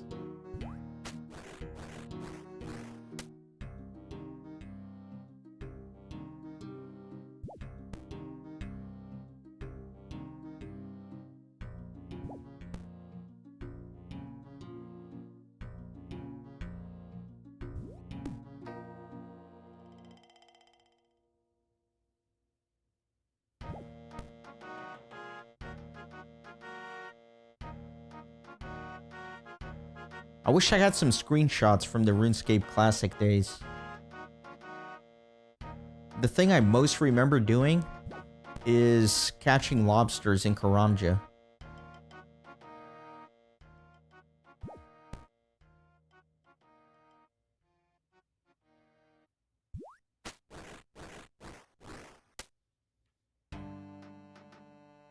I was never members in RuneScape Classic.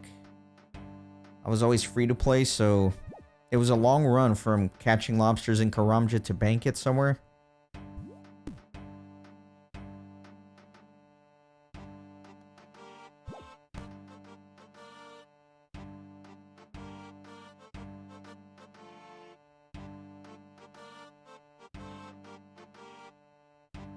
So the mobile release brought you back. Yeah, I think that was very smart of them because this is such like a passive game in a lot of ways. Like this, you know, I'm just clicking these little boxes as I go along.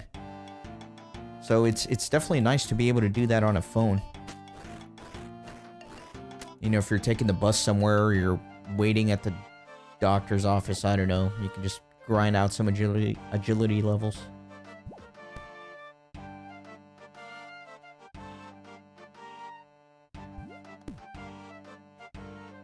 Okay, Pokemon Red brought you in. Man, I had so much fun on that one. My problem is that I have so many games I want to do that I can never, like, stick with something. And then I feel a little guilty, you know, because people come in and they watch the Pokemon Red, and then they get all excited. They're like, when's Gen 2 Pokemon coming out? It's like, I don't know. I have so many series that I'm working on. I've played way too many first games of a franchise and not continued to the second one yet. I need to focus on doing that instead of starting new franchises all the time.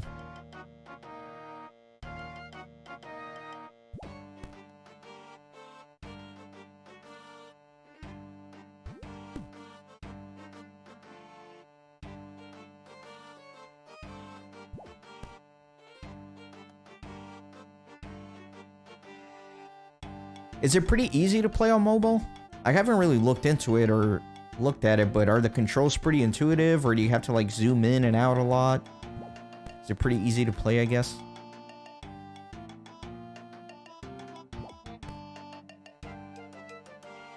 No, I've never played RimWorld.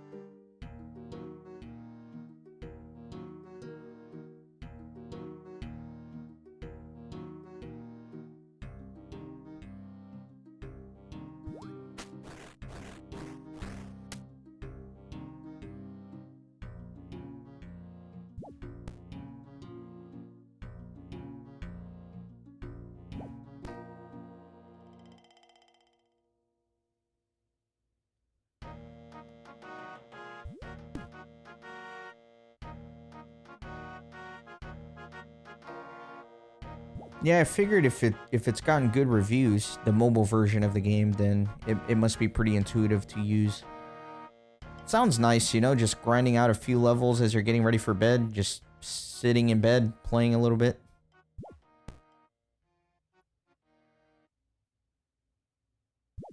See, my problem is, I don't want to play without recording or streaming. I want everything to be documented. So there's been a few times where I'm in the mood to grind out some levels, but I can't really stream or record or anything, so I don't do it. So I'm trying to figure out what to do in that regard. Because as you know, RuneScape is so much grinding, and it might be a little bit unfeasible to do all that on screen and never grind off screen. So I don't know, I'll have to think about that a little bit.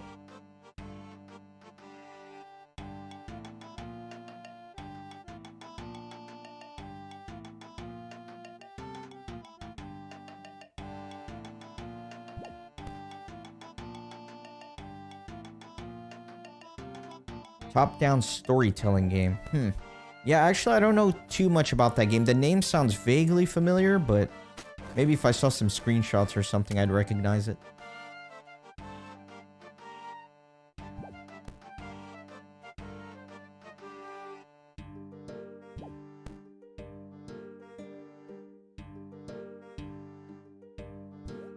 Yeah, man, I was talking with some other people earlier, and I think one thing I might try is some silent streams where I stream but just don't have the mic turned on, because sometimes I can just chill at my computer but can't necessarily have the mic turned on, so I might try a few of those. I don't know. But then I don't know, that seems kind of lame as a viewer, you know? Why would you go watch a stream where the streamer's not even going to be talking to you?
Yeah, that's a reasonable idea, where I stream everything and then maybe just do a short edited clip of everything I accomplished in the stream. That's not bad. That's kind of what I'm doing with these streams. Like whatever episode I release following a stream, I try to do like a quick little 30-second recap of what I did during the stream.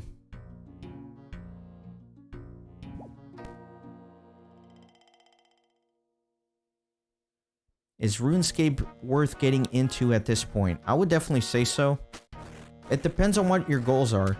I think, in my opinion, the best part of RuneScape is kind of forging your own adventure, coming up with your own goals, and playing the story that way. I think if you do that, you can have a lot of fun with the game. If you're looking to be like the best player and have the best gear and get to the end game as soon as possible, then that might be difficult, because yeah, there have been players that are playing this their whole lives.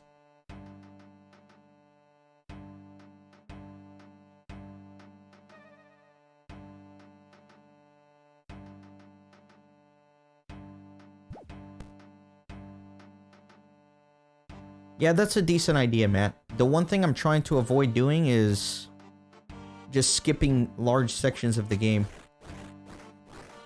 Like, whenever I'm looking at playthroughs of this on YouTube, it seems like 99% of them is just like a 3-minute video about somebody telling me about how they got 80 agility and 99 fishing, and now they're gonna go do their 7th quest or something.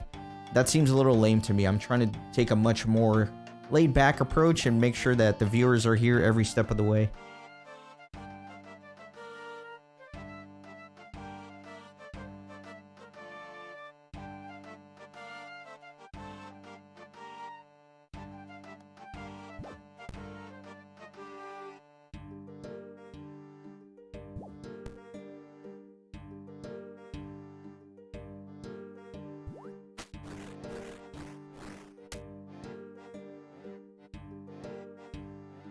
My advice to anybody getting into any MMO is to just take it slow at your own pace. But that's just my style. I feel like a lot of people have this pressure whenever they play an MMO to just get from low level to max level as soon as possible. And to me, that kind of defeats the purpose. I like going slow. I like reading all the quest dialogue. I like interacting with the characters. I like exploring the game. That's where I have the most fun. But most people, you know, they just want to get from point A to point B as quickly as possible.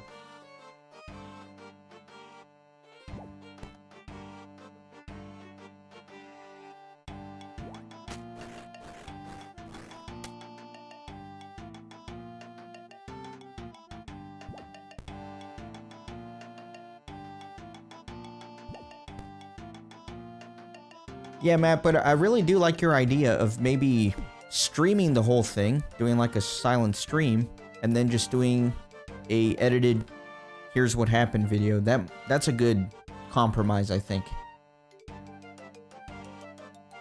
Otherwise, it will be really hard to grind out these levels if I'm not doing it unless I'm able to fully stream. That might really limit my progress.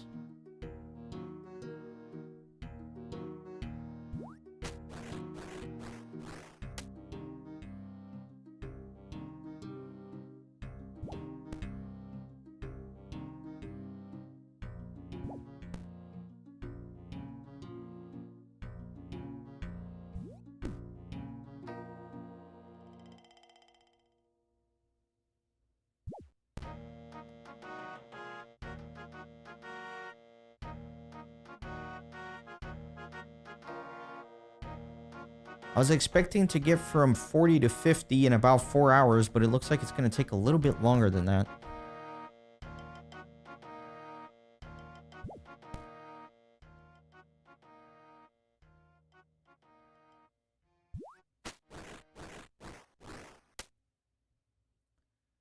Yeah, these large open world games, especially RuneScape, can be very overwhelming just because of the sheer amount of stuff there is to do. I definitely understand that. But like I said, you can always take it at your own pace, you know? There's no rush to do anything. I think the main thing that would help in this game is setting goals one at a time and focusing on that. Like if I think about all the different things I can do right now and all the things that would be beneficial to this account, it would quickly get very overwhelming. But for right now, my goal is to grind agility. So that's what I'm doing. I'm grinding out the agility. And then once I get to the level agility that I want and I get my full graceful set, then I'll worry about what the next goal is. I'm definitely thinking about all the different places I could go to next, but I haven't decided yet and I don't need to because right now I got one goal and that's agility.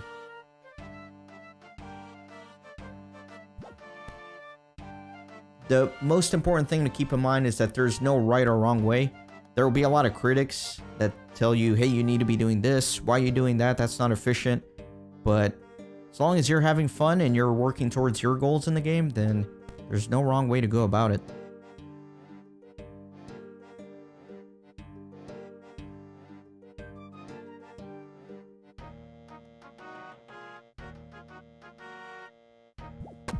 The other thing is you can always change what you're doing in this game, you know? If you start doing something and you feel like it's the wrong thing and it's feeling a little bit overwhelming, it's not like you gotta stay on that path. You can always change what you're doing.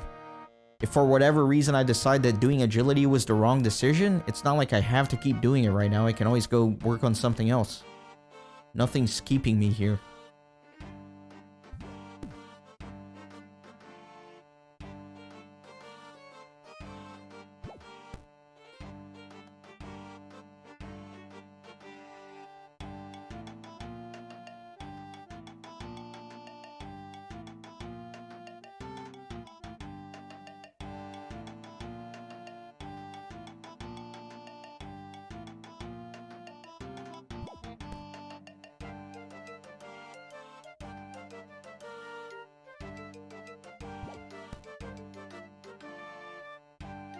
Yeah, definitely give it a try. RuneScape is a classic.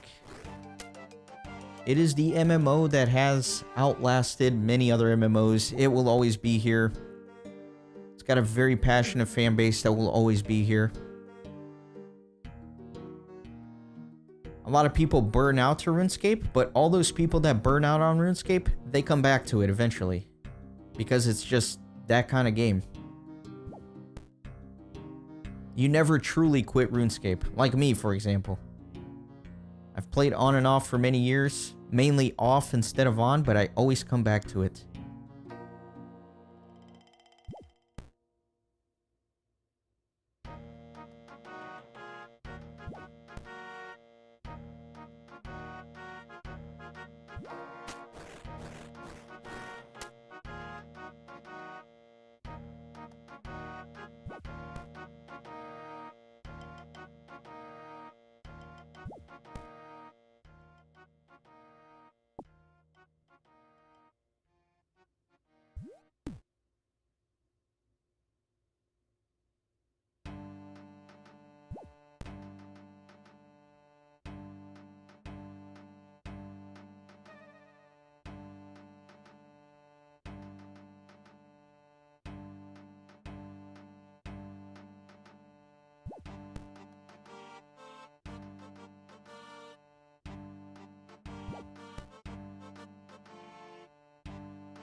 Hey Matt, let me ask you this since you have experience in the game. When it comes to Wintertod, do you know at what level HP it becomes hard to do with cakes? Because I'm trying to plan to do a little bit of Wintertod at least, but I don't know how low I need to keep my HP, because I also do want to do a little bit of combat training. But I know that if I get my HP up too high, then I'm going to make Wintertod that much more difficult and I'll have to move on to other foods besides cakes. Do you have any suggestions on that?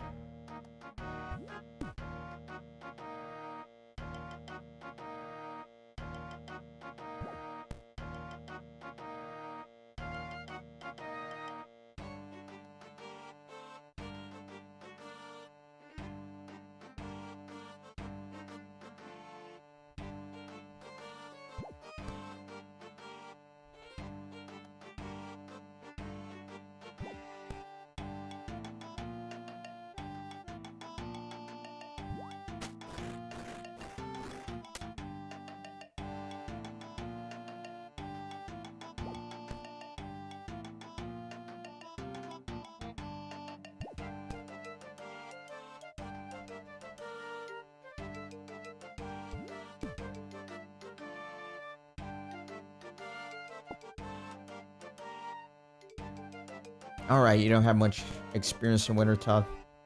No worries, so I just figured I'd ask.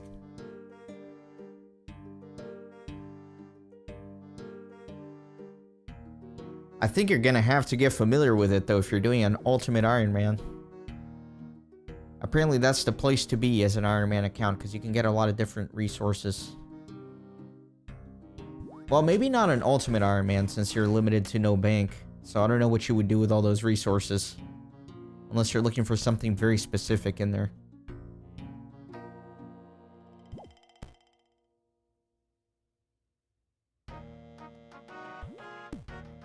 Man, I can't imagine doing that Ultimate Ironman. That just sounds so horrible. Because any activity you do, you have to get the resources right then and there. Like anything you do in this game, you're probably gonna need food, but you can't just go to your bank and get some food. You have to go fish it or do whatever you need to do and get it right then and there.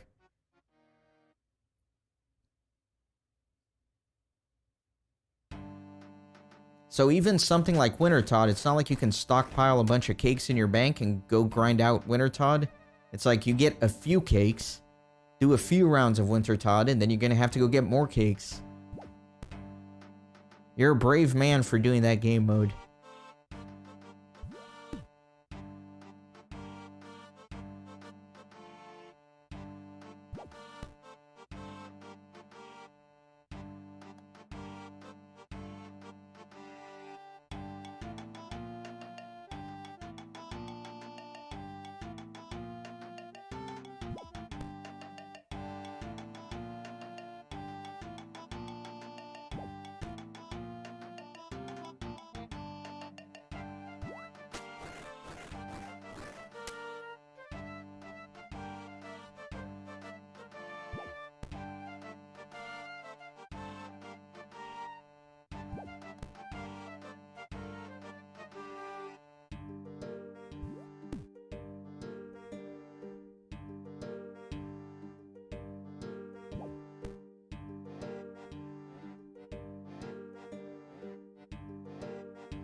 Nah, not stupid, just brave. Like I said, everybody has their own way to enjoy the game, and certainly that challenge seems good. It definitely seems like a thing for people who have played the game a long time and want a fresh take at it.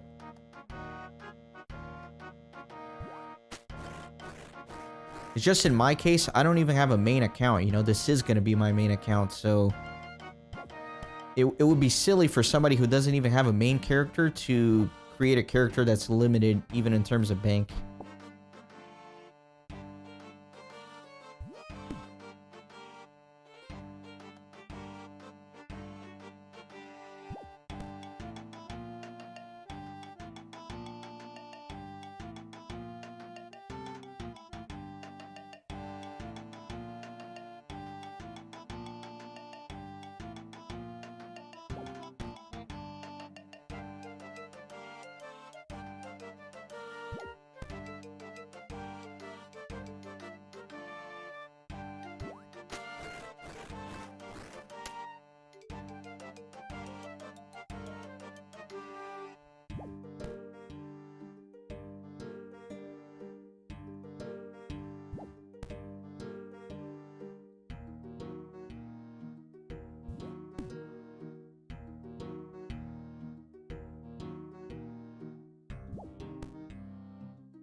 Well, let me ask you something else. I don't know if you have experience with this, but I was thinking at some point during my agility grind to go do the agility pyramid so I could get a little bit of money.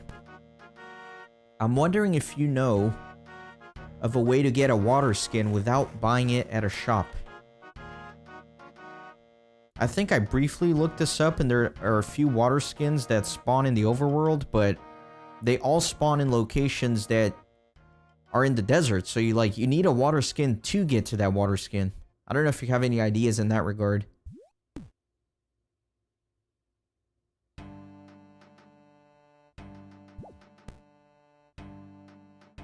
You can't craft them, can you? That seems like something you might be able to craft. I don't know.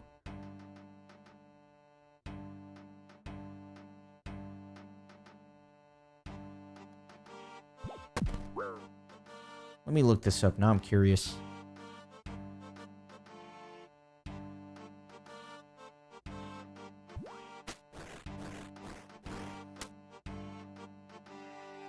Water skin. Yeah, I'm not seeing that you can craft it. So there's some enemies that drop it, but they're all in the desert, so you need water skins to even grind those enemies.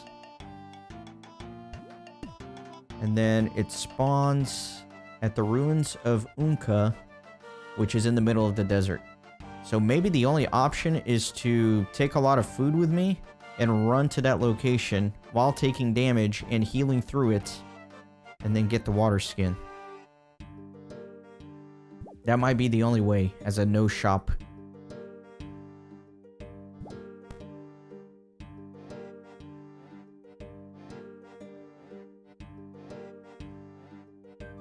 Yeah, that's what I'm looking up here on the wiki.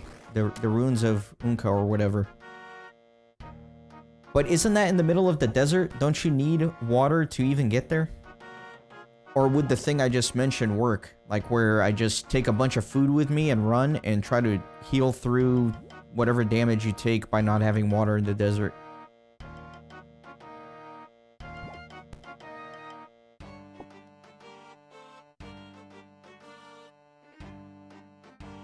I don't know how much damage you take if you're out there dry.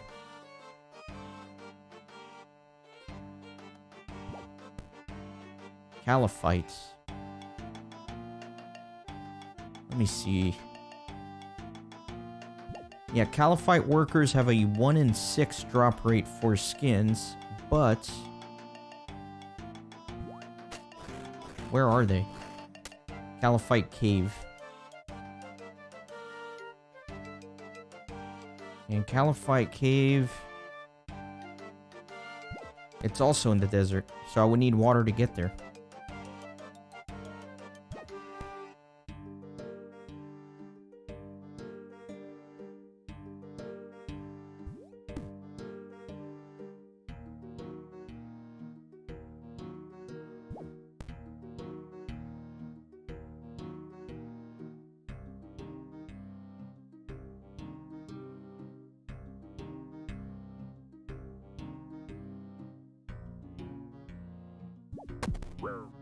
Oh, come on, man. I keep falling at this stupid last obstacle here.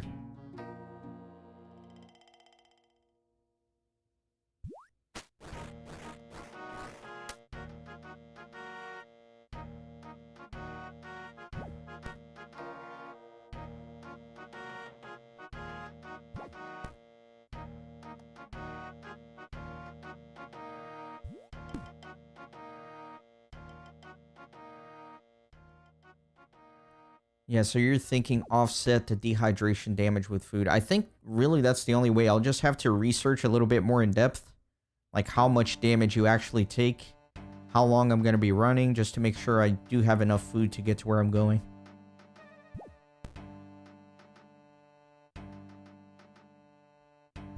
Yeah, that would be a sad way to lose my Ironman status. Getting baked alive in the desert.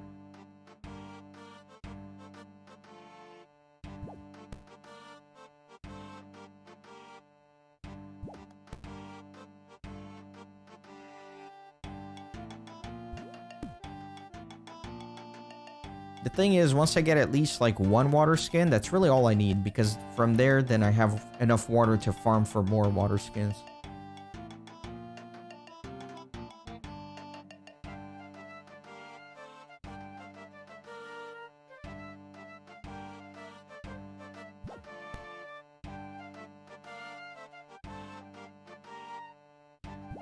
Oh yeah, I didn't think about that. I might be able to just teleport close to the water skin, pick it up, and teleport out of there. Yeah, I'll have to look into it. Either way, I'm gonna be grinding rooftop courses a little bit longer before I even think about doing the agility pyramid.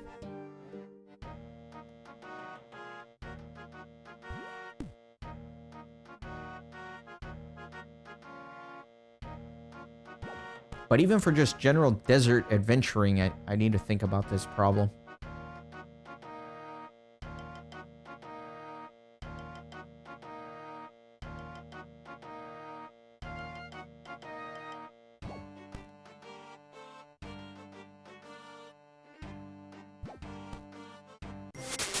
All right, 49, one more level. Thank God. Been doing this for about 3 hours, 40 minutes, something like that.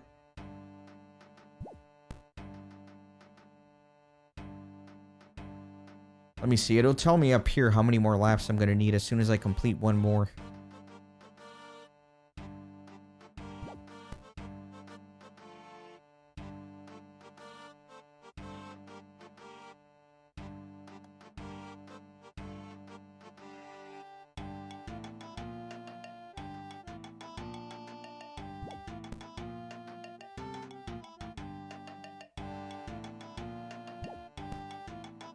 Okay, 39 laps at a rate of 60 laps per hour, so that's 39 minutes approximately. Yeah, I'm definitely gonna go have to pee. I'll be right back.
Okay, I am back. Ready to finish out the grind here. Might stream for a little longer after I get the 50 agility. Like I said multiple times, just in case you're joining us, I might kill some of the citizens here in Canifis for a steel hatchet. They have a 1 in 50 drop rate, which is not too bad. And I definitely need that steel hatchet to work on wood cutting and things like that. I don't want to stick with just the bronze axe from Tutorial Island.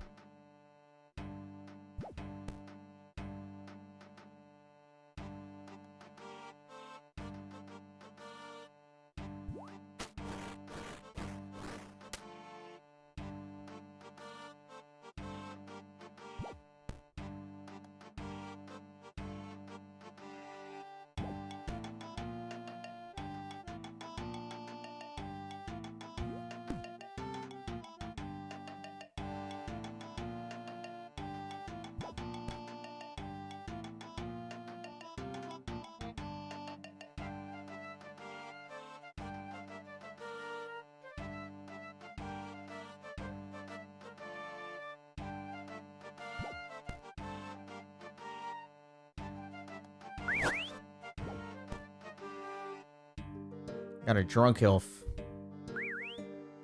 Don't ignore me, Dork elf. Alright, I got a beer and a kebab. Again.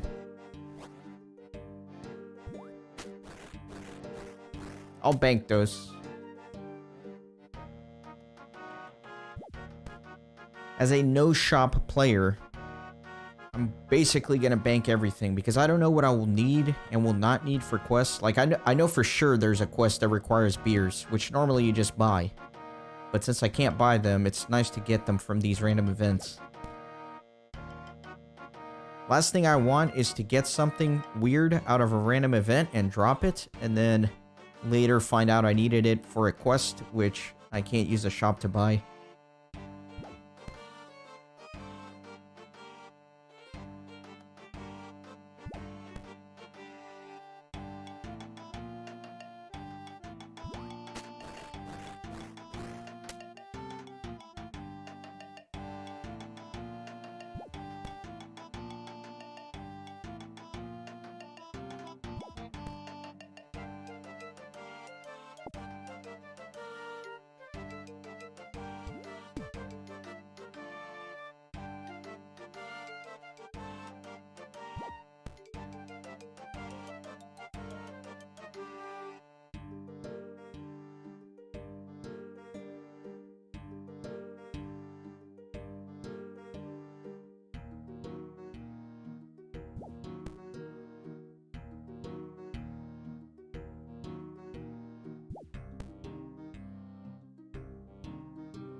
All right, Matt. Well, thanks for stopping by during your lunch break. Appreciate it. Hopefully you had some fun, and I hope the rest of your workday goes by well.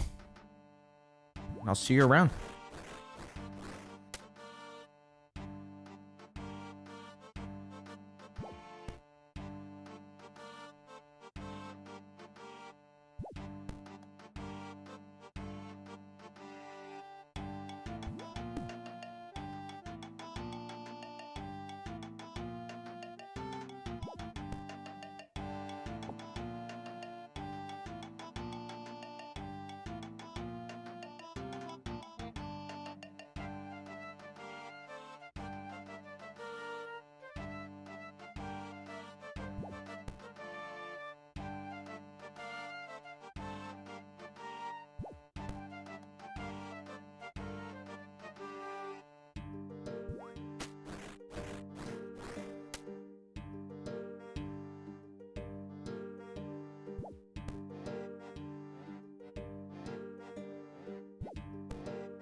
Okay.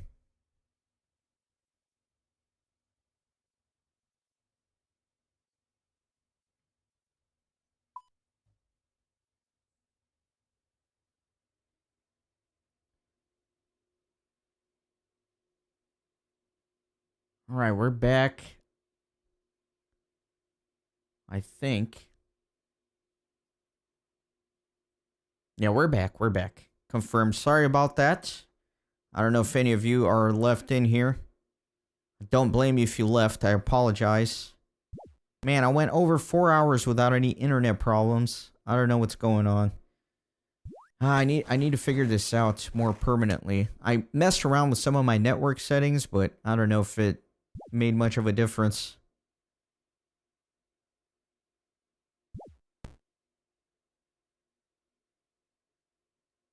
I need a way to make this completely reliable. I need a wired connection. I can't rely on the Wi-Fi. Or maybe I need a better network adapter because whenever I lose connection like this, I actually check my Wi-Fi and the Wi-Fi is fine. Every other device is fine. I think it's the network adapter on my computer that might be messing up.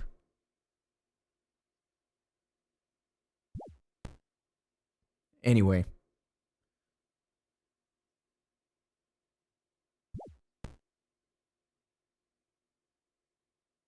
Back to the grind.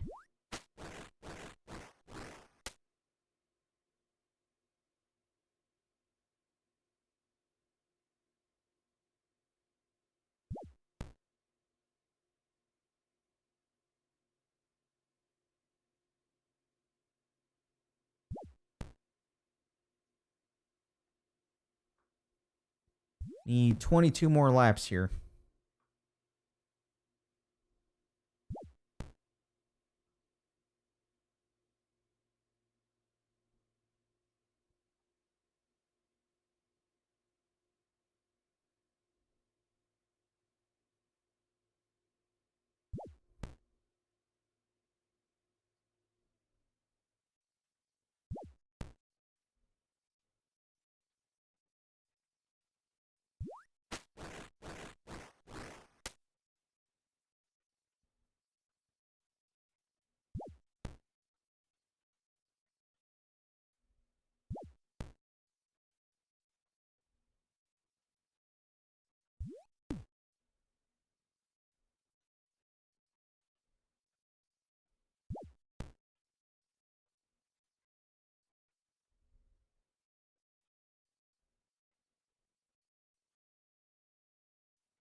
All right, 10 laps left.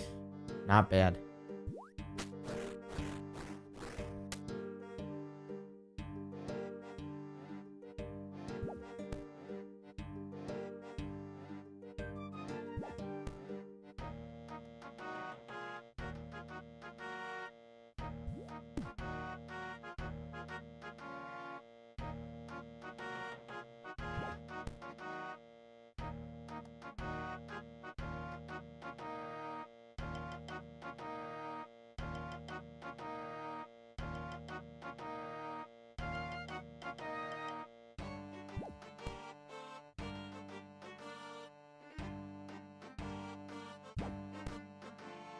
Single digit laps left. Only 9.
Last lap.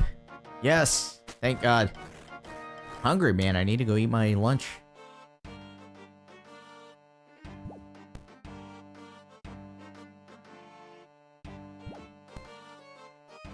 Although I am going to try to grind for that steel hatchet a little bit.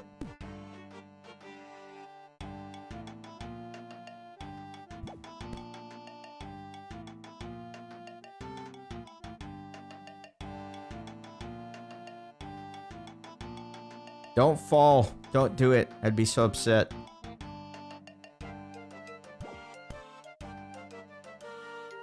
All right. This should be it. Level 50 agility. Yes. Exciting. Let's cheer for that. Okay. Very good. So I think I am going to kill some of the citizens here for a steel hatchet. But I need to go put my food in the oven real quick. So give me just a second.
All right, my friends, I am back. So, I am going to farm the steel hatchet. Let me deposit all these marks of grace. The sapphire, all the herbs, the beer, the kebab. Let me get my combat gear out. I do need to use the Wolfbane dagger that I have equipped. Or else the monsters will turn into werewolves. I don't want that. And then let me withdraw some cakes. Well, actually, yeah, that's fine. Not one, I want all. There you go. Let me equip all this.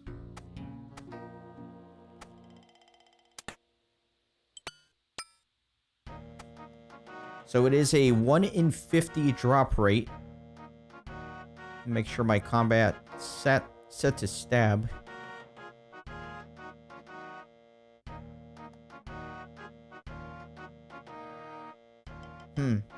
Okay. Yeah, let me attack some of these. Attack Georgie. Let's see how bad this is going to be. Oh, wow. He has 60 HP. I think it's going to take a while for me to actually kill them.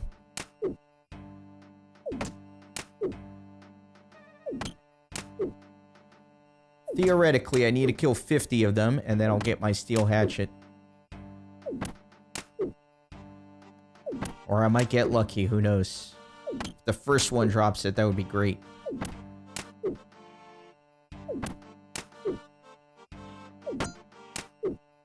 Definitely going to be getting a lot of combat experience here.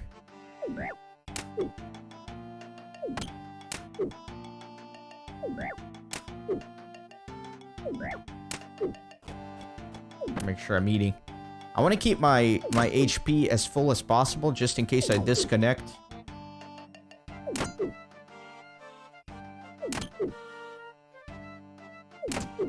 So I'm actually hitting these guys pretty well.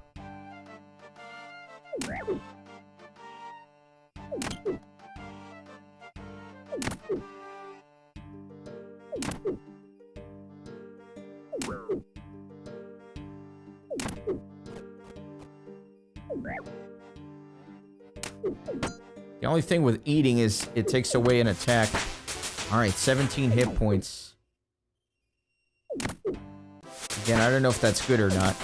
15 attack. Because I'm trying to keep my hit points low. Oh, thank God, an Eye of Newt. I need that for a quest. Yes. Wow, that's lucky. Let me actually check the spawn rate on that. Or the drop rate. Because I was going to kill zombies, which have like a 1 in 128 chance of getting that. Wow, that is lucky. Oh, that is a super lucky drop. That Eye of Newt is 1 in 256. That is so lucky. I am so happy because now I can do the Witch's Potion quest. Oh, thank God for that Eye of Newt. That is the best, man. Wow, that is pure luck. Let me keep killing these guys. I still need my steel hatchet. I can't believe that Eye of Newt dropped. Wow. That makes this totally worth it.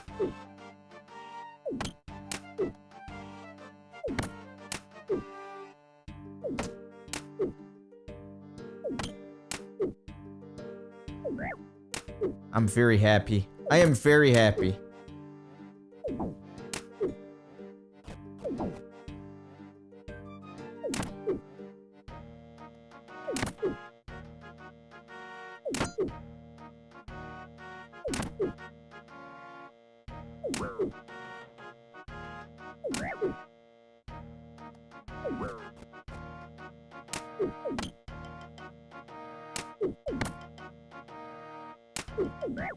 This guy's smacking me pretty hard.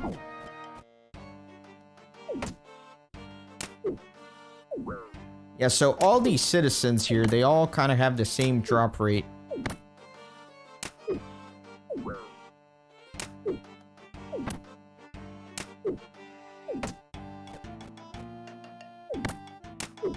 They're the same mob for all intents and purposes.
He's running away. Get back here, Boris. Scumbag. So fur and wolf bones. Okay. Yeah, this might take me a while to kill 50 of these. I can't even complain if it takes more than 50 to get the steel hatchet since I got that Eye of Newt. Alright, let me attack Sophia.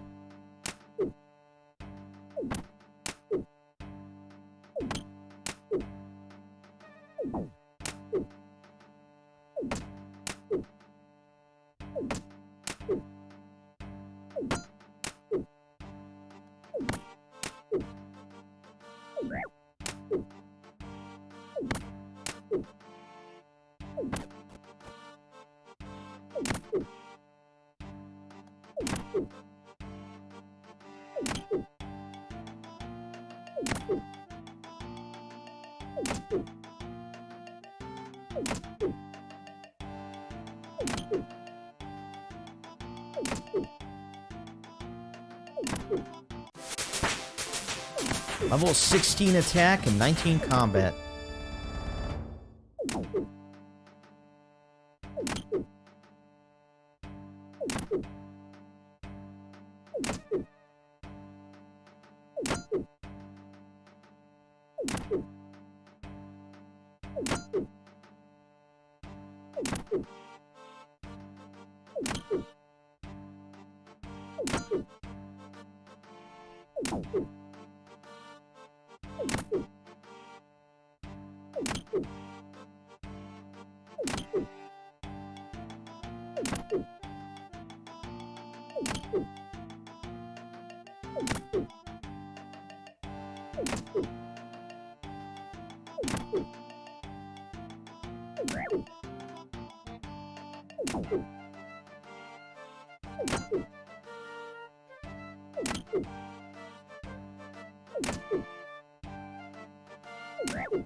And level 17 attack.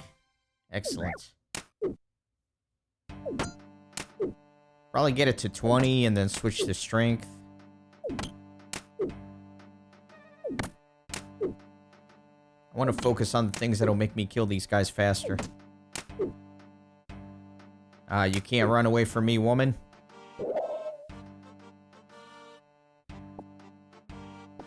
More fur. Who haven't I killed yet? I've killed Georgie, I've killed that lady. I've killed Boris. What about Yuri? Let's attack Yuri.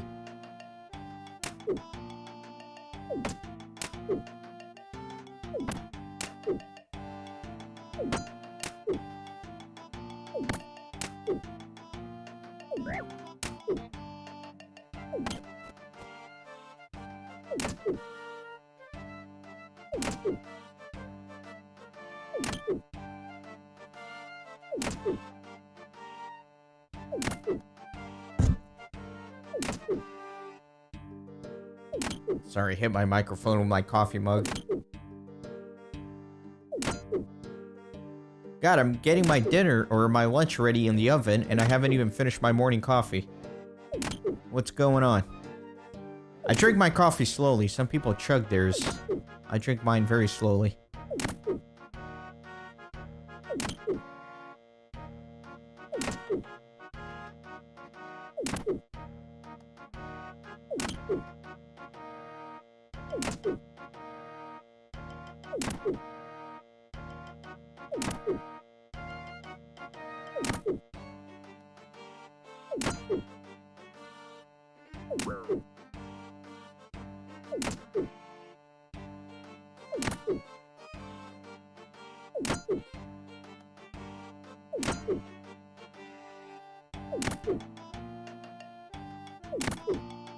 RuneMate is safe.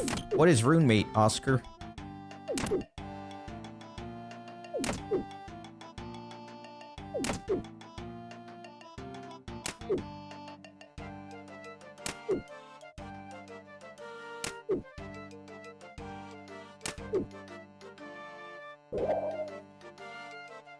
All right, tinderbox. I don't need a tinderbox. Let me check Edward here.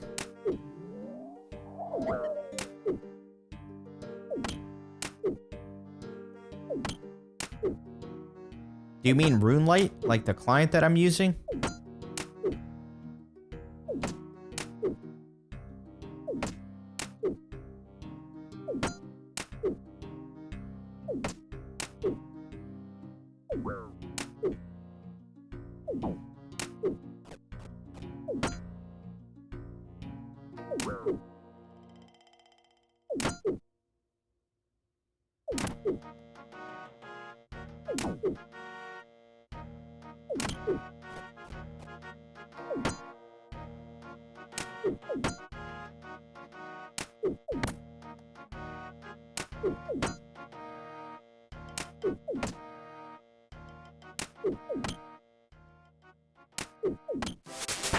$18 attack. It's actually not a terrible spot to train your combat at. Helps that I need to farm one of these drops. Again, the only thing I'm worried about is if I'm getting my HP too high to do Winter Todd with cakes.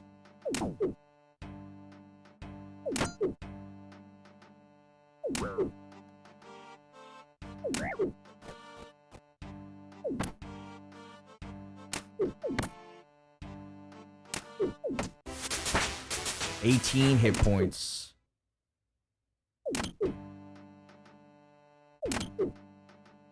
I would love it if a steel hatchet just dropped right now. Come on, Edward. Give me that hatchet.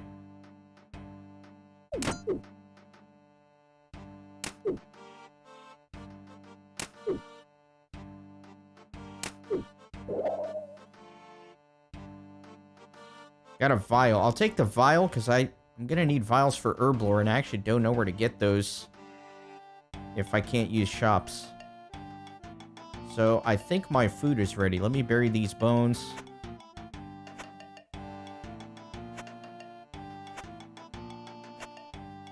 Okay, so I will be right back again. I'm gonna get my food and let my dog out for a second. I anticipate about a 10-minute break here, so I'll be back.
Okay, my friends, I am back. So let me keep killing these guys. Who haven't I killed yet? Haven't killed her. I just kind of want to kill one of each for whatever reason.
Alright, more fur. Not a steel hatchet. Oh well. Next victim.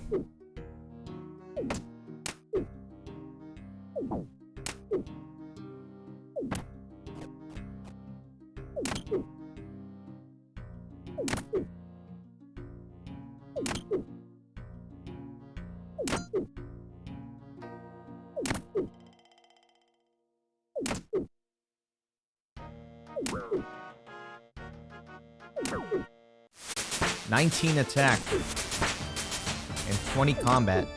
Excellent.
20 attack, huh? Let me switch. Let me do strength.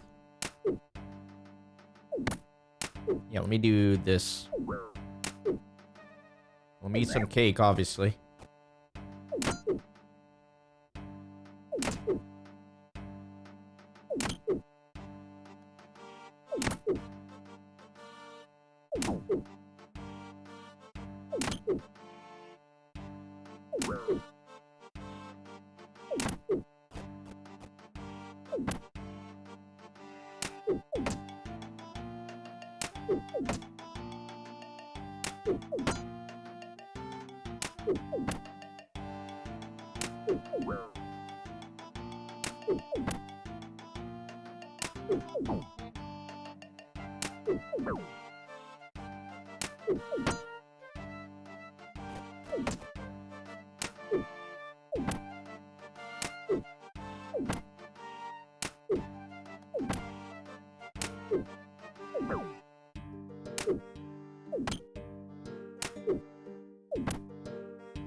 $16 strength.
$19 hit points and 21 combat. It's going pretty quick, I think.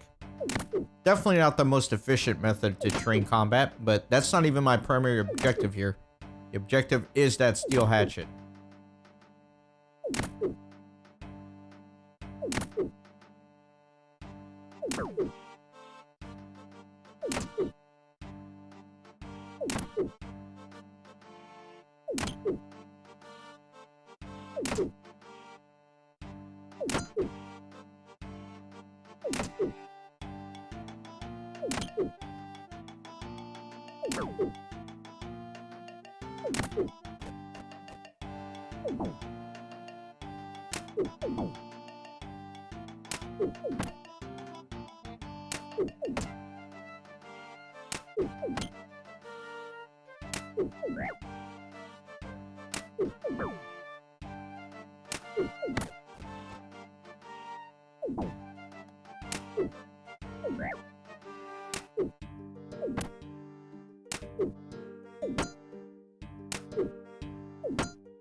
You want to play a game, Dark Elf 609? I guess that is a random event. Let me talk to Flippa. You want to play a game of pinball? Yes, pinball is fun. I don't know what this is, actually. I've never had this event before. You poke 10 flashing pillars, right? You not poke other pillars, right? Okay, now you play. Flashing pillars. I guess that one. And that one.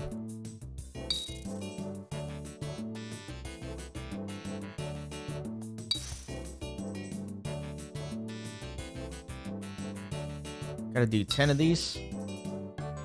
Maybe I'll get a nice reward.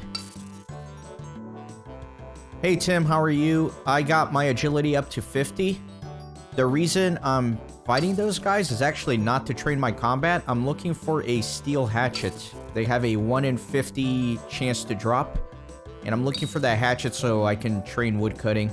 Because the bronze hatchet from Tutorial Island is just not going to cut it. The combat training, I guess, is a secondary benefit. You may now leave the game area. I've won.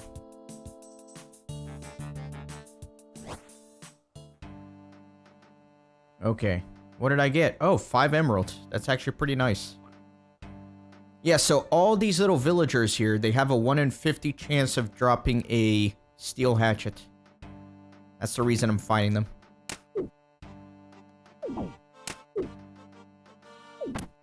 I got really, really lucky, though. Because the first one I killed dropped this Eye of Newt, which Eye of Newt is a trash item. You buy it for like 3 gold at any general store. But since I'm doing no shop, this is actually very valuable to me. It's going to let me do a quest, Witch's Potion. So I'm really happy that I got this, and it was a super rare drop. Even though it's, you know, it's not a good drop, but it's rare for these guys to drop them.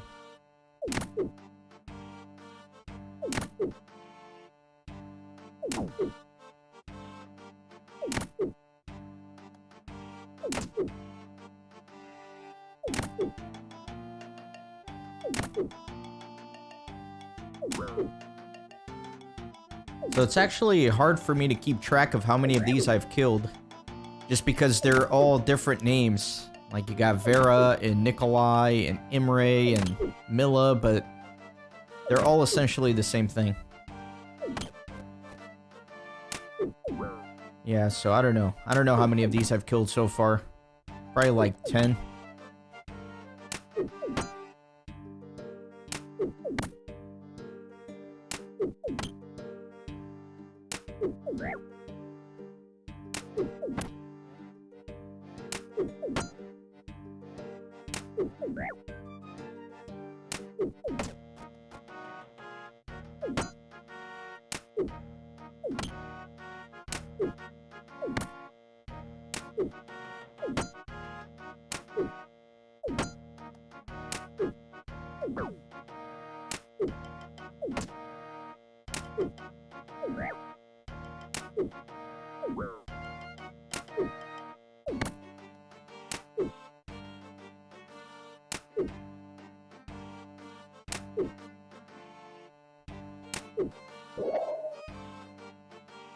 Oh, I got a clue scroll. Nice.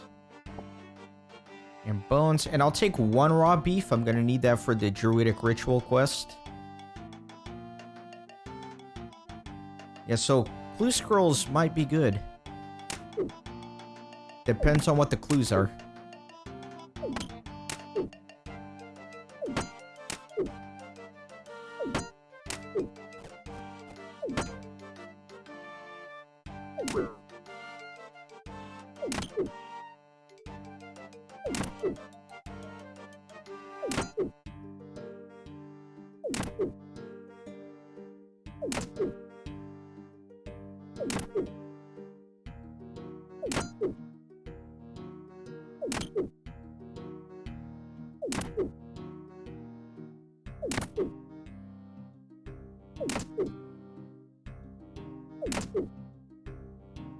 So a clue scroll is kind of like a treasure hunt. It'll give you hints about what to do.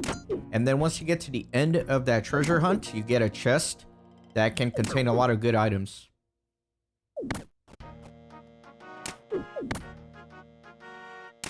So after I finish killing this guy, I'll read this one and see what the first clue is. I may not be able to do it because some clue scrolls require very specific things. Like I did a quest in one of the actual episodes called X Marks the Spot, and the reward for that quest was actually a clue scroll, but the first clue was... It was something that requires me to have a gold ring and a gold amulet that I can't get right now, since I can't use shops. Right, 18 strength.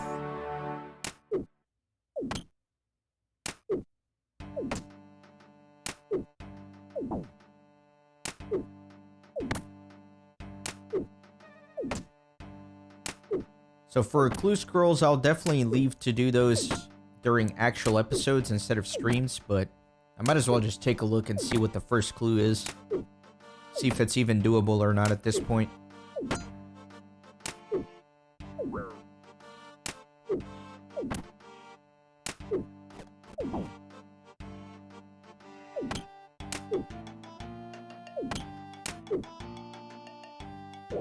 Alright, steel hatchet. Yes, I got it. Steel axe. Thank God. Okay, let me read this. The hand ain't listening. That's my first clue. And I actually don't know what that is. Let me look it up real quick.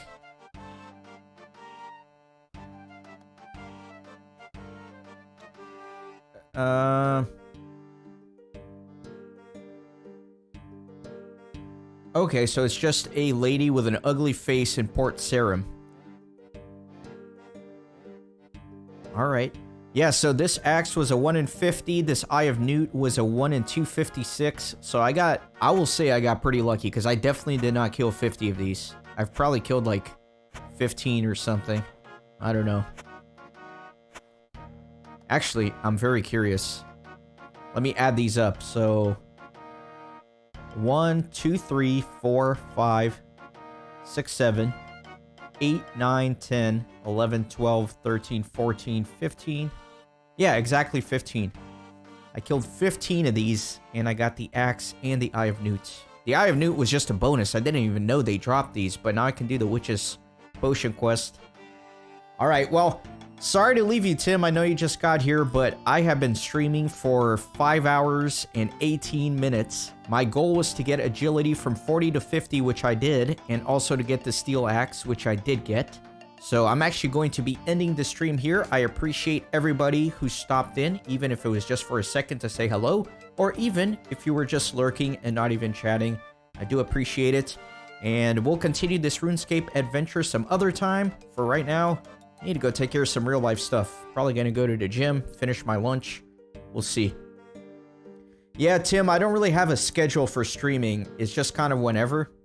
So I can't really tell you when I'm gonna be streaming, when I'm not gonna be streaming. So I don't know. There's gonna be a lot of these though, for sure, in RuneScape. So I'll always be around. Yeah, you have a great day as well. See you next time.